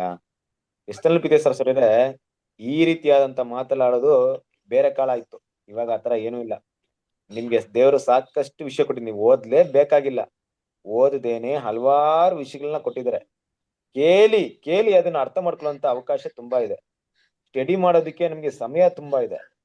ಒಬ್ರು ಹೇಳಿರೋಂತ ವಿಷಯನ ಅರ್ಥ ಮಾಡ್ಕೊಳ್ಳೋಕ್ಕೂ ಇವತ್ತು ಬೇಕಾದಷ್ಟು ಮಾಹಿತಿಗಳು ಇದೆ. ಇವತ್ತು ಇದ್ರು ಕೂಡ ಇವತ್ವರೆಗೂ ಇದೆ.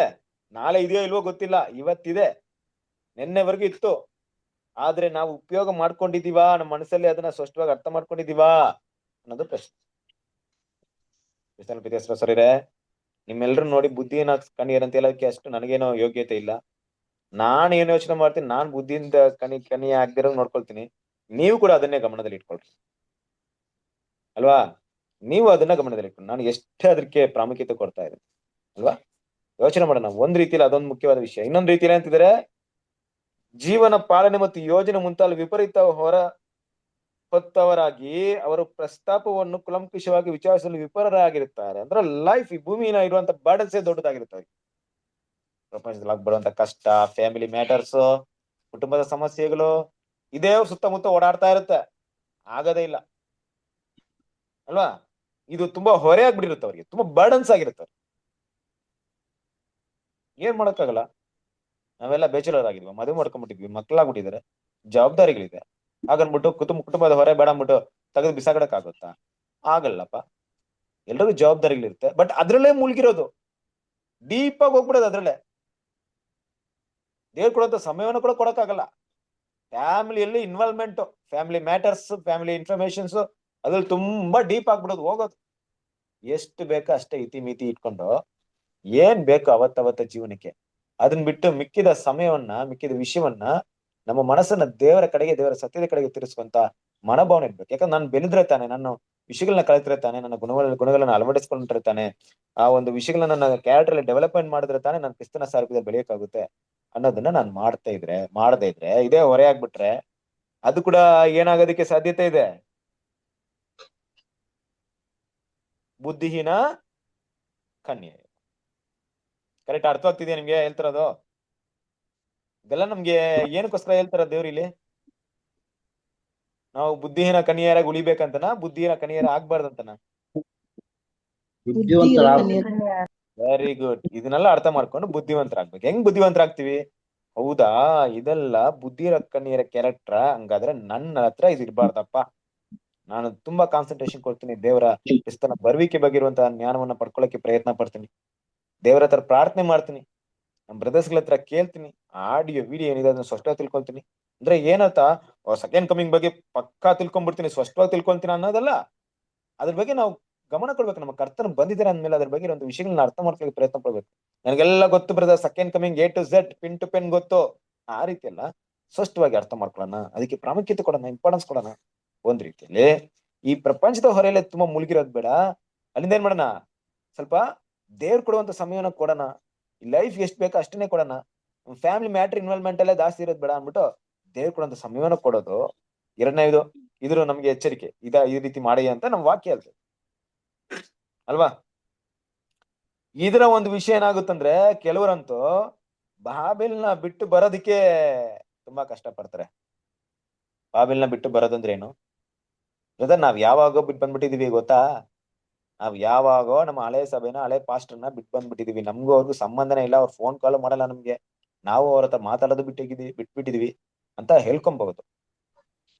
ಬಾಬೆಲ್ನ ನಾವು ಬಿಟ್ಟು ಬಂದ್ರು, ಬಾಬೆಲ್ ನಮ್ಗೆ ಬಿಟ್ಟು ಹೋಗಿರಲ್ಲ.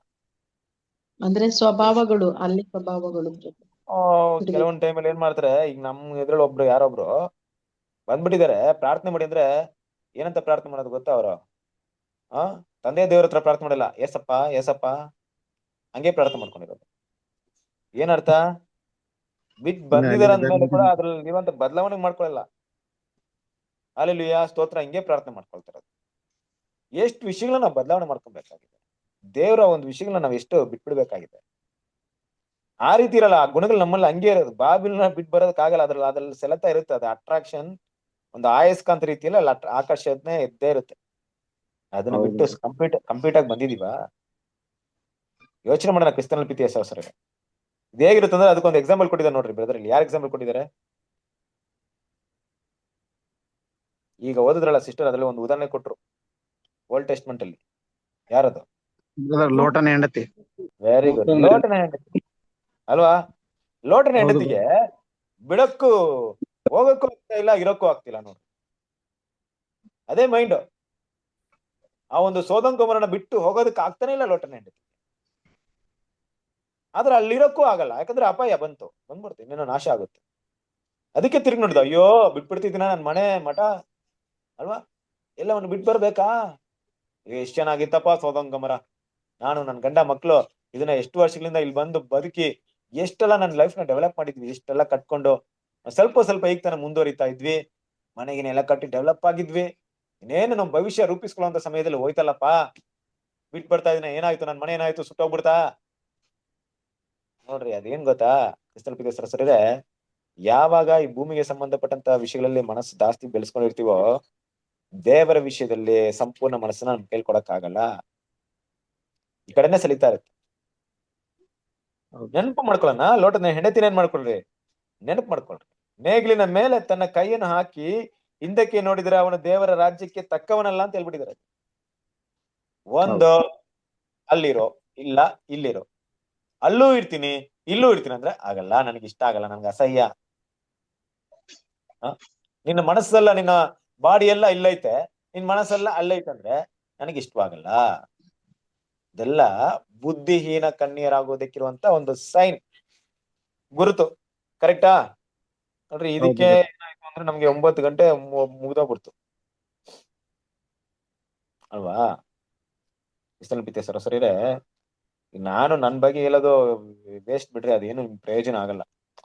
ಆದ್ರೂ ಕೂಡ ಹೇಳ್ತೀನಿ, ಏನ್ ಗೊತ್ತಾ, ನಾನು ಬಂದು ಕೆಲವೊಂದ್ ಟೈಮಲ್ಲಿ ಸಬ್ಜೆಕ್ಟ್ ಪ್ರಿಪೇರ್ ಮಾಡ್ಬೇಕಾದ್ರೆ ಎಲ್ಲಿ ಒಂದಲ್ಲ 2-3 ಸರಿ ಓದಿರ್ತೀನಿ. ಅವಾಗ್ಲೂ ಕೂಡ ನನ್ನ ಮೈಂಡ್ ಅಲ್ಲಿ ಕುತ್ಕೊಳ್ಳೋದು ಕಷ್ಟ. ಯಾಕಂದ್ರೆ ನಿಮ್ಮ ಹತ್ರ ಮಾತಾಡ್ಬೇಕಾದ್ರೆ ಕರೆಕ್ಟ್ ಆಗಿ ಎಕ್ಸ್ಪ್ಲೈನ್ ಮಾಡ್ಬೇಕಲ್ಲ ಅಂತ ನನ್ ಭಯ ಜಾಸ್ತಿ. ನನ್ಗೆ ಎಲ್ಲ ತಪ್ಪು ಮಾಡ್ಬಿಡ್ತೀನೋ, ಎಲ್ಲ ಮಿಸ್ಟೇಕ್ ಮಾಡ್ಬಿಡ್ತೀನೋ ಅಂತ, ಅಲ್ವಾ? ಮನುಷ್ಯರು ತಾನೆ ನಾವು, ಆಗ್ಬಾರ್ದಲ್ಲ ಅಂದ್ಬಿಟ್ಟು 1-2 ಸರಿ ಓದ್ತೀನಿ.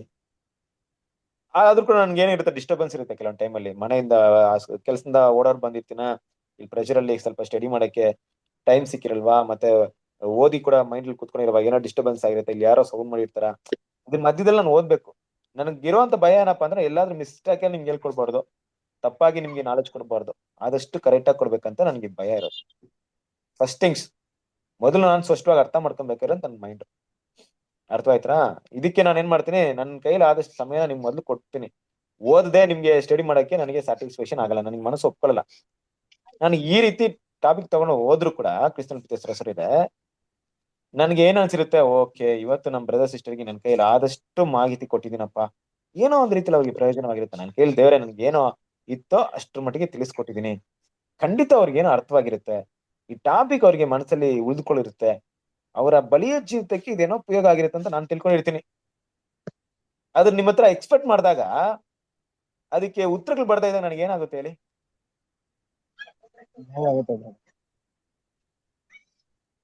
ಏನ್ ಅನ್ಸುತ್ತೆ ಬಿಡಿ, ಬಿಡಿ, ನೀವೇ ನನ್ನ ಸ್ಥಳದಲ್ಲಿ ನೀವೇ ಇದ್ದೀರಪ್ಪ, ನೀವೇ ಒಂದ್ ಸಬ್ಜೆಕ್ಟ್ ತಗೊಳ್ತಾ ಇದೀರಾ, ಮಾತಾಡ್ತಾ ಇದೀರಾ, 10 ಜನ 20 ಜನ ಕೇಳ್ತಾ ಇದಾರೆ.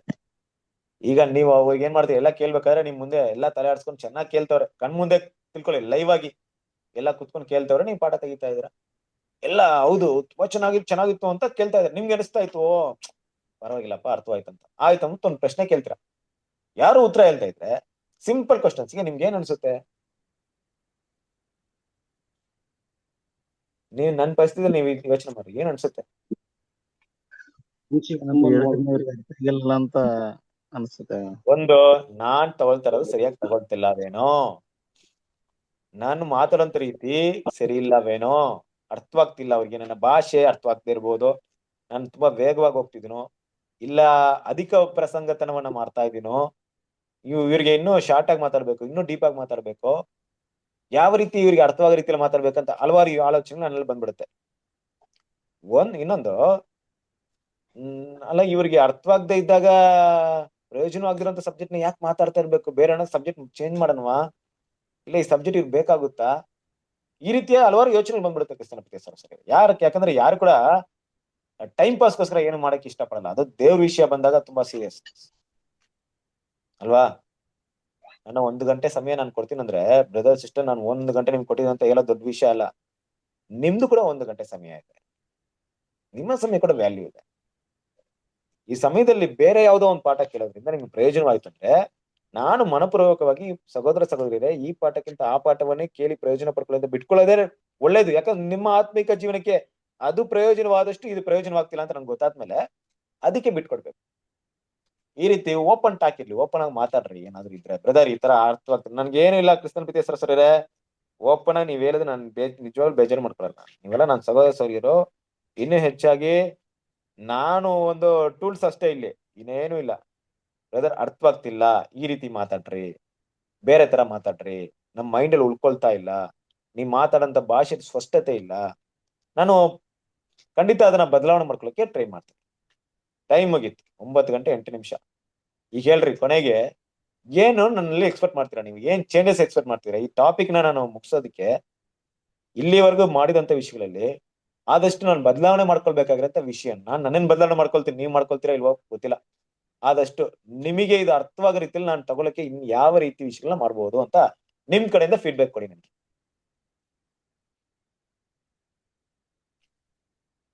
ಇಲ್ಲ ಬ್ರದರ್, ಅರ್ಥ ಆಗ್ತದ, ಹಂಗೇನಿಲ್ಲ, ಏನ್ ಪ್ರಾಬ್ಲಮ್ ಇಲ್ಲ.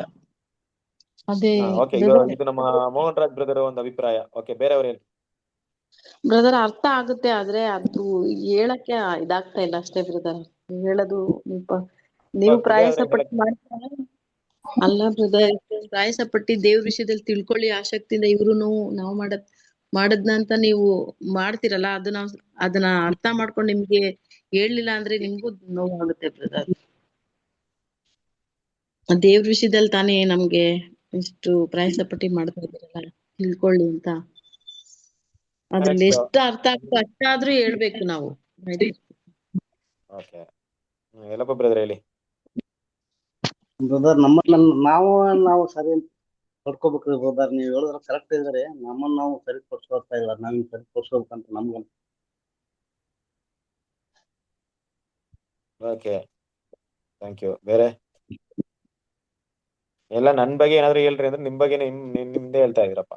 ನಂದು ಏನ್ ಚೇಂಜಸ್ ಮಾಡ್ಬೇಕಂತ ಇಲ್ಲ ರೀ, ನೀವು ಹೇಳಿದ್ರೆ ಕರೆಕ್ಟ್ ಕ್ಲಿಯರ್ ಇದೆ ರೀ. ಆದ್ರೆ ನಾವು ಅದನ್ನ ಸರಿಯಾಗಿ ಕೊಡ್ತೀವಲ್ಲ, ಅದು ನಮ್ಮನ್ನ ನಾವು ಸರಿಪಡಿಸ್ಬೇಕಂತ.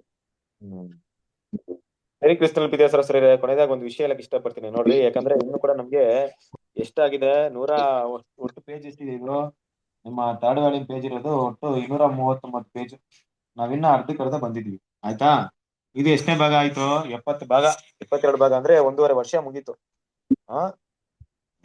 ನಾವು ಕೇಳೋದ್ರಲ್ಲಿ ಸ್ವಲ್ಪ ತೀವ್ರತೆನ ಗಮನವನ್ನು ಕೊಟ್ರೆ ನಾನು ಆದಷ್ಟು ಶಾರ್ಟ್ ಸಮರಿ ಮಾಡ್ತೀನಿ, ಯಾಕಂದ್ರೆ ನನಗೆ ಈ ತರ ಇದ್ ಮಾಡ್ಬೇಕಾಗಿಲ್ಲ. ನೆಕ್ಸ್ಟ್ ಟೈಮ್ ಇಂದ ಆದಷ್ಟು ಶಾರ್ಟ್ ಸಮರಿ ಮಾಡೋಣ, ಓಕೆನಾ? ನಾನು ಹೇಳೋದು ಅರ್ಥ ಆಗ್ತಿದ್ಯಾ?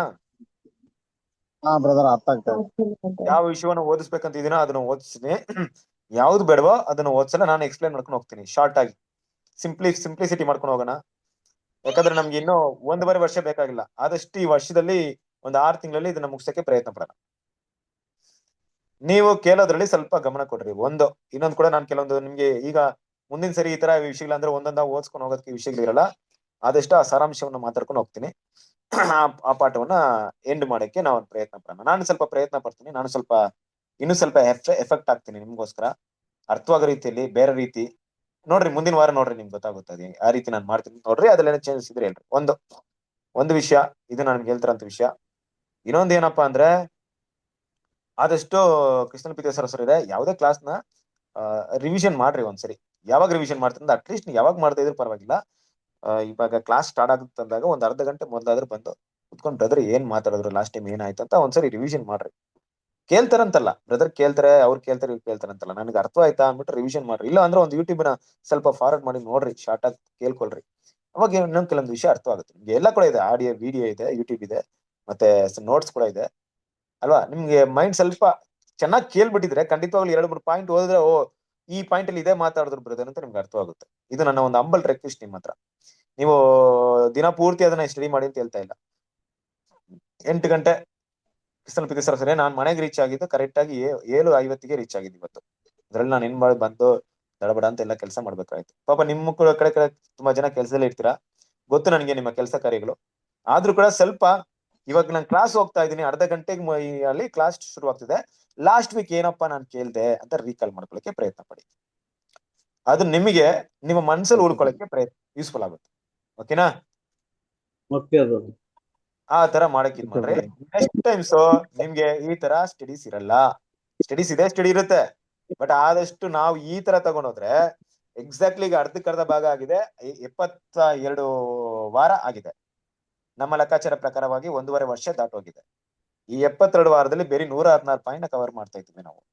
ಬದಲಾಗಿ ಮುಂದಿನ ವಾರ ಶಾರ್ಟ್ ಸಮರಿ ಆಗಿ ಇನ್ನು ಕೂಡ ನಾವು ಕನಿಷ್ಠ ಪಕ್ಷ ಒಂದು 3-4 ತಿಂಗಳಲ್ಲಿ ಈ ಟಾಪಿಕ್ ನ ಮುಗಿಸೋ ರೀತಿಯಲ್ಲಿ ಆ ಪಾಯಿಂಟ್ ನ ಸ್ಟಡಿ ಮಾಡ್ಕೊಳ್ಳೋಣ. ಆ ರೀತಿ ನಾನು ಎಕ್ಸ್ಪ್ಲೈನ್ ಮಾಡ್ಬಿಡ್ತೀನಿ ನಿಮ್ಗೆ, ಓಕೆನಾ? ಅದನ್ನ ನಿಮ್ ಮೈಂಡ್ ಅಲ್ಲಿ ಇಟ್ಕೊಳ್ಳಿ. ಒಂದು ನಮ್ಗೆ ಏನಕ್ಕಪ್ಪ ಈ ವಿಷಯ ಎಲ್ಲ ಬದಲಾವಣೆ ತರಬೇಕಂತಿದ್ರೆ, ಎಕ್ಸ್ಪ್ಲನೇಷನ್ ಜಾಸ್ತಿ ಕೊಡುವಂತ ಉದ್ದೇಶ ಏನಪ್ಪಾ ಅಂದ್ರೆ, ನಾನು ನನ್ನ ಮಟ್ಟಿಗೆ ಅದು ಇವತ್ತು ನಾನು ಬೇರೆ ರೀತಿ ಥಿಂಕ್ ಮಾಡ್ತಾ ಇದ್ದೀನಿ. ಒಂದ್ ವೇಳೆ ಕೆಲವೊಂದು ವಿಷಯವನ್ನ ನಾನು ತುಂಬಾ ಹೆಚ್ಚಾಗಿ ಮಾತಾಡೋದ್ರಿಂದ ಯಾವ್ದಾದ್ರು ಒಂದು ವಿಷಯ ನಿಮ್ಮಲ್ಲಿ ಉಳ್ಕೊಳ್ಳುತ್ತೆ ಅಂತ ಉದ್ದೇಶದಲ್ಲಿ ಮಾತಾಡ್ತಾ ಇದೀನಿ ಅಷ್ಟೇ. ಈಗ ಅದು ಏನಾಗುತ್ತೆ ನೋಡ್ರಿ, ಈಗ ಒಂದ್ ಪೇಜ್ಗೆ ಇಷ್ಟೊಂದು ಎಕ್ಸ್ಪ್ಲನೇಷನ್, ಈಗ ಇಷ್ಟೇ ಇರೋದು, ಅದಕ್ಕೆ ಇಷ್ಟು ಬ್ರೀಫ್ ಆಗಿ ಎಕ್ಸ್ಪ್ಲನೇಷನ್ ಮಾಡೋದ್ರಿಂದ ಅಟ್ಲೀಸ್ಟ್ ನೀವ್ ಮಾತಾಡೋದ್ರಲ್ಲಿ ಒಂದೆರಡು ಪಾಯಿಂಟ್ ಉಳ್ಕೊಳ್ಳುತ್ತೆ ಅಂತ ನೋಡಿದಾಗ ಅದು ಕೂಡ ಇಲ್ಲ ಅಂದಾಗ ಅದು ಏನಾಯ್ತು, ಈಗ ಬೇಡಪ್ಪ ಇಷ್ಟೊಂದು ವಿಷಯಗಳನ್ನ ಅವರಿಗೆ ಹೇಳ್ಕೊಟ್ಟು ಅರ್ಥ ಮಾಡ್ಸೋದ್ ಬೇಕಾಗಿಲ್ಲ, ಸಿಂಪ್ಲಿಸಿಟಿ ಆಗಿ ಮಾಡ್ಕೊಂಡು ಹೋಗೋಣ, ಶಾರ್ಟ್ ಆಗಿ ಸಮ್ಮರಿ ಆಗಿ ಮಾಡ್ಕೊಂಡು ಹೋಗೋಣ ಅಂತ ಕೆಲವೊಂದು ನಿರ್ಧಾರವನ್ನ ತಗೊಂಡಿದ್ದೀನಿ.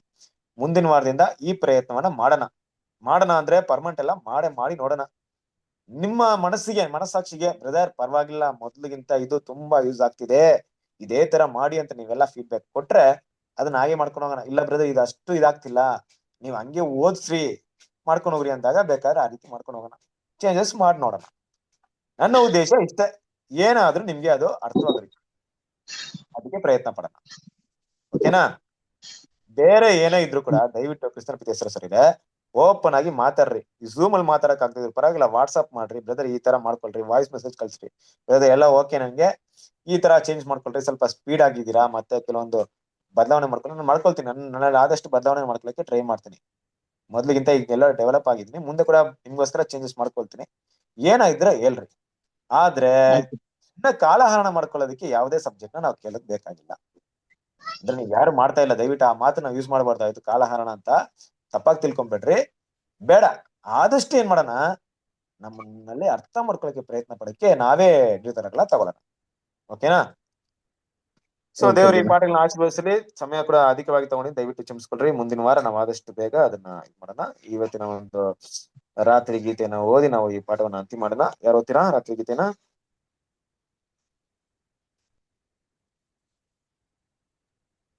ಓದ್ತೀನಿ brother. ಓದಿ. ಏಪ್ರಿಲ್ 8 ರಾತ್ರಿಗೀತೆಗಳು.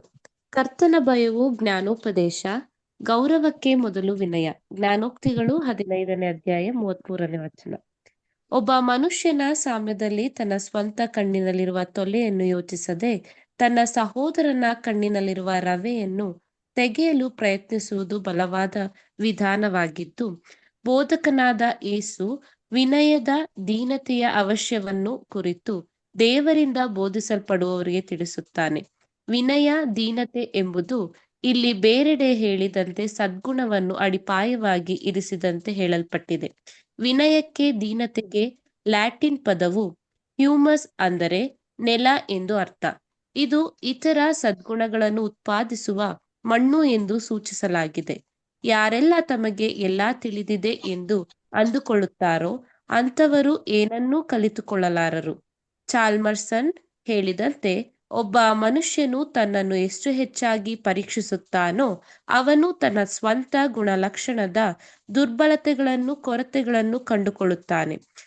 ವೀಟ್ಲಿಯನ ಅಭಿಪ್ರಾಯದಂತೆ ನಮ್ಮ ನೆರೆಹೊರೆಯವರಲ್ಲಿ ಕಂಡುಬರುವ 10,000 ದೊಡ್ಡ ದೋಷಗಳು ನಮ್ಮಲ್ಲಿರುವ ಸಣ್ಣ ದೋಷಗಳಿಗಿಂತ ಕಡಿಮೆ ಪರಿಣಾಮಗಳನ್ನು ಉಂಟುಮಾಡುತ್ತದೆ. ನಮ್ಮ ಪಾಪಗಳು ಮತ್ತು ಅಪೂರ್ಣತೆಗಳನ್ನು ಕುರಿತ ಜ್ಞಾನವನ್ನು ಹೊಂದಿಕೊಂಡ ಮೇಲೆ ನಮ್ಮ ಎಲ್ಲಾ ಮನುಷ್ಯ ಸ್ವಭಾವವನ್ನು ವಿನಯವಾಗಿರಿಸಿಕೊಳ್ಳಬೇಕು, ದೀನತೆಯಿಂದಿರಬೇಕು. ಆದರೆ ಪರಿಪೂರ್ಣ ಯೇಸು ವಿನಯವಾಗಿರುವನೆಂದು ದೀನತೆಯಿಂದಿರುವನೆಂದು ಮನವರಿಕೆಯಾಗುವುದು ನಮಗೆ ಎಷ್ಟು ಸುಂದರವಾಗಿದೆ, ಮತ್ತು ಎಲ್ಲಾ ಪರಿಶುದ್ಧ ದೂತರು ಹಾಗೆಯೇ ಇದ್ದಾರೆ. Thank you brother. Thank you. ಇವತ್ತಿನ ರಾತ್ರಿ ಗೀತೆ ಖಂಡಿತ ನಿಮಗೆ ತುಂಬಾ ಪ್ರಯೋಜನವಾಗಿರುತ್ತೆ. ಅದನ್ನ ಎಕ್ಸ್ಪ್ಲೈನ್ ಮಾಡುವಂತ ಅವಶ್ಯಕತೆ ಇಲ್ಲ. ಸಿಸ್ಟರ್ ಕೂಡ ತುಂಬಾ ಸ್ಪಷ್ಟವಾಗಿ ಅದನ್ನ ಓದಿದ್ರು. ಇನ್ನೊಂದ್ಸರಿ ನೀವು ಓದ್ರಿ, ತುಂಬಾ ನಿಮ್ಗೆ ಪ್ರಯೋಜನವಾಗಿರುತ್ತೆ. ಸಮಯ ಆಗಿರೋದ್ರಿಂದ ಪ್ರಾರ್ಥನೆ ಮಾಡಿ ಈ ಒಂದು ಕೂಟವನ್ನ ಅಂತ್ಯ ಮಾಡೋಣ. ಮಧ್ಯರುವಂತ ಎಲ್ಲ ಬ್ರದರ್ ಪ್ರಾರ್ಥನೆ ಮಾಡ್ತೀರಾ? ಮಾಡ್ತೇನ್ರಿ. ಪ್ರಾರ್ಥನೆ ಮಾಡಿಕೊಳ್ಳೋಣ. ಮಹೋನ್ನತನೋ ಸರ್ವಶಕ್ತನೋ ಅಗಮ್ಯ ಬೆಳಕಿನಲ್ಲಿ ವಾಸ ಮಾಡುವ ಪರಲೋಕ ತಂದೆ, ನಿಮ್ಮ ಅತಿ ಪರಿಶುದ್ಧ ನಾಮಕ್ಕೆ ಮಹಿಮೆ ಉಂಟಾಗಲಪ್ಪ ತಂದೆ. ಲೋಕದಿಂದ ಆಯ್ದುಕೊಂಡು ಒಂದು ಜೀವಿತರ ಸಂಖ್ಯೆಲಿಟ್ಟು ಇದುವರೆಗೆ ತಂದೆ ನಿನ್ನ ಸತ್ಯವಾಕ್ಯವನ್ನು ಕೇಳಲಿಕ್ಕೆ ಸಹಾಯ ಮಾಡಿದ್ದಕ್ಕಾಗಿ ಧನ್ಯವಾದ ತಂದೆ. ನಿನ್ನ ವಾಕ್ಯವನ್ನು ಇದುವರೆಗೆ ಕೇಳಿದಪ್ಪ ತಂದೆ, ವಾಕ್ಯದ ಪ್ರಕಾರ ನಡಿಲಿಕ್ಕೆ ಸಹ ತಂದೆ ನಮ್ಗೆ ಸಹಾಯ ಮಾಡಪ್ಪ ತಂದೆ. ಹೌದಪ್ಪ ತಂದೆ, ನಾವು ಸರಿಯಾದ ರೀತಿಯಲ್ಲಿ ತಂದೆ ಅದನ್ನು ಗಮನಿಸಿದ ಹಾಗೆ ತಂದೆ ನಮ್ಮನ್ನು ನಾವು ಮರೆತು ಬಿಡ್ತಾ ಇದ್ದೇವೆ ತಂದೆ. ನಮಗೆ ನೀವು ತಾನೇ ಸಹಾಯ ಮಾಡಬೇಕ ತಂದೆ. ನಿನ್ನ ವಾಕ್ಯವನ್ನು ನಮ್ಮ ಹೃದಯದಲ್ಲಿ ಇಟ್ಟುಕೊಂಡು ಅದನ್ನು ಮೆಲುಕು ಹಾಕಿ ತಂದೆ ಆ ವಾಕ್ಯದ ಪ್ರಕಾರ ನಡೀಲಿಕ್ಕೆ ಸಹ ತಂದೆ ನಮ್ಗೆ ಸಹಾಯ ಮಾಡು ತಂದೆ. ಇವತ್ತಿನ ವಾಕ್ಯವನ್ನು ತಿಳಿಸುವಂತಹ ಸಹೋದರಿಗೋಸ್ಕರ ಸಹ ಬೇಡ್ಕೊಂಡಿರು ತಂದೆ. ನಿಮ್ಮ ಪವಿತ್ರ ಆತ್ಮನ ಸಹಾಯದಿಂದ ನಮ್ಮೆಲ್ಲರಿಗೆ ನಿನ್ನ ವಾಕ್ಯವನ್ನು ತಿಳಿಸಿದ್ದಾರೆ ತಂದೆ. ಅವರಿಗೆ ಸಹ ತಂದೆ ನಿಮ್ಮ ಮಹಾಕೃಪೆ ಕೊಟ್ಟು ನಡೆಸಿದೆಯಲ್ಲ ತಂದೆ, ಈ ಕೃಪೆಗಾಗಿ ಧನ್ಯವಾದ ತಂದೆ. ಇನ್ನೂ ಹೆಚ್ಚೆಚ್ಚಾಗಿ ನಿನ್ನ ವಾಕ್ಯವನ್ನು ತಿಳಿಸುವಂತ ಜ್ಞಾನವನ್ನು ಕೊಡಪ್ಪ ತಂದೆ. ತಂದೆ ಅವರ ಕುಟುಂಬವನ್ನು ತಂದೆ ಆಶೀರ್ವದಿಸು ತಂದೆ. ಅದೇ ರೀತಿಯಾಗಿ ಎಲ್ಲ ಕೂಡಿರುವಂತಹ ಪ್ರತಿಯೊಂದು ಸಹೋದರ ಸಹೋದರಿಗೋಸ್ಕರ ಸಹ ಬೇಡ್ಕೊಂಡಿರು ತಂದೆ. ತಂದೆ ನಾವು ಎಲ್ಲರೂ ತಂದೆ ನಿನ್ನ ವಾಕ್ಯದ ಪ್ರಕಾರ ನಡೆದು ತಂದೆ ನಿಮಗೆ ಮೆಚ್ಚುಗೆಯಾಗಿ ಜೀವಿಸಿ ನಮ್ಮ ಓಟ ನಾವು ಓಡಿ ಮುಗಿಸುವಾಗಿ ತಂದೆ ನಮ್ಮೆಲ್ಲರಿಗೆ ಕೃಪೆ ಕೊಟ್ಟು ನಡೆಸು ತಂದೆ. ತಂದೆ ಈ ಕೂಟದಲ್ಲಿ ಆದಿಯಂತ ಅಂತ್ಯದವರೆಗೂ ಪ್ರಸನ್ನತೆ ಇದ್ದು ಈ ಕೂಟವನ್ನು ನಡೆಸಿ ಕೊಟ್ಟಿದ್ದಕ್ಕಾಗಿ ಸಹ ಧನ್ಯವಾದ ತಂದೆ.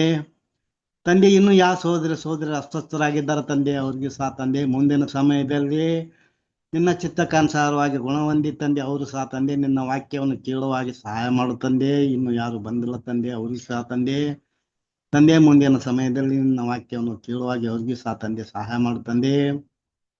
ತಂದೆ ಆದಿಂದ ಅಂತ್ಯದವರೆಗೂ ಈ ಪ್ರಸನ್ನತೆ ಇದ್ದು ಕೂಟ ನಡೆಸಿಕೊಟ್ಟಿದ್ದಕ್ಕಾಗಿ ಸಹ ಧನ್ಯವಾದ ತಂದೆ.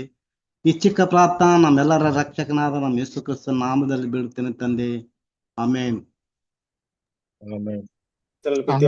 ಎಲ್ಲರಿಗೂ ನಮಸ್ತೆ. ದೇವರು ನಿಮ್ಮೆಲ್ಲರನ್ನ ಥ್ಯಾಂಕ್ ಯು. ಬ್ರದರ್ ನಮಸ್ತೆ ನಮಸ್ತೆ ಆಲ್ ಬ್ರದರ್ಸ್ ಅಂಡ್ ಸಿಸ್ಟರ್ಸ್. ನಮಸ್ತೆ. ಎಲ್ಲರಿಗೂ ನಮಸ್ತೆ. ನಮಸ್ತೆ ರಿಚರ್ಡ್ ಬ್ರದರ್ ನಮಸ್ತೆ.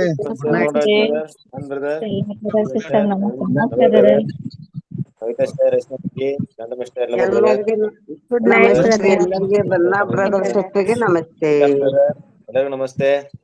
ಎಲ್ಲ brother sister namaste. Sorry brother, Richard brother, next time respond ಮಾಡ್ತೀವಿ immediate. No problem sister. Thank you all. ಎಲ್ಲರಿಗೂ ನಮಸ್ತೆ. Thank you. ಎಲ್ಲರಿಗೂ namaste. Richard brother. Brother Srikanth brother ಹೇಳಿ. ಬ್ರದರ್ ನಿಮ್ ನಂಬರ್ ಇಲ್ಲ ಬ್ರದರ್, ಏನೋ ಸ್ವಲ್ಪ ಮಾತಾಡಕ್ಕಿತ್ತು. ನನ್ನ ನಂಬರಾ? ನಿಮ್ಮ ಹತ್ರ ಇದೆಯಾ ನಂದು? ನನ್ನ ಹತ್ರ ಇದೆ. ಕಾಲ್ ಮಾಡ್ತೀರ ಬ್ರದರ್? ವಾಟ್ಸಪ್ ಅಲ್ಲಿ ಇರುತ್ತೆ ಸರ್, ತಗೊಂಬೋದು. ನಾನು ಕಾಲ್ ಮಾಡ್ತೀನಿ. Okay, thank you. ಎಲ್ಲರಿಗೂ ನಮಸ್ತೆ. ಬಾಗಿಲು ಕೊಡ್ತಾವ. Good night. Good night. Good night. Good night. Namaste sister. Sister ತಾನೆ. ಎಲ್ಲರಿಗೂ good night. Namaste sister. Good night. Bye. Take care.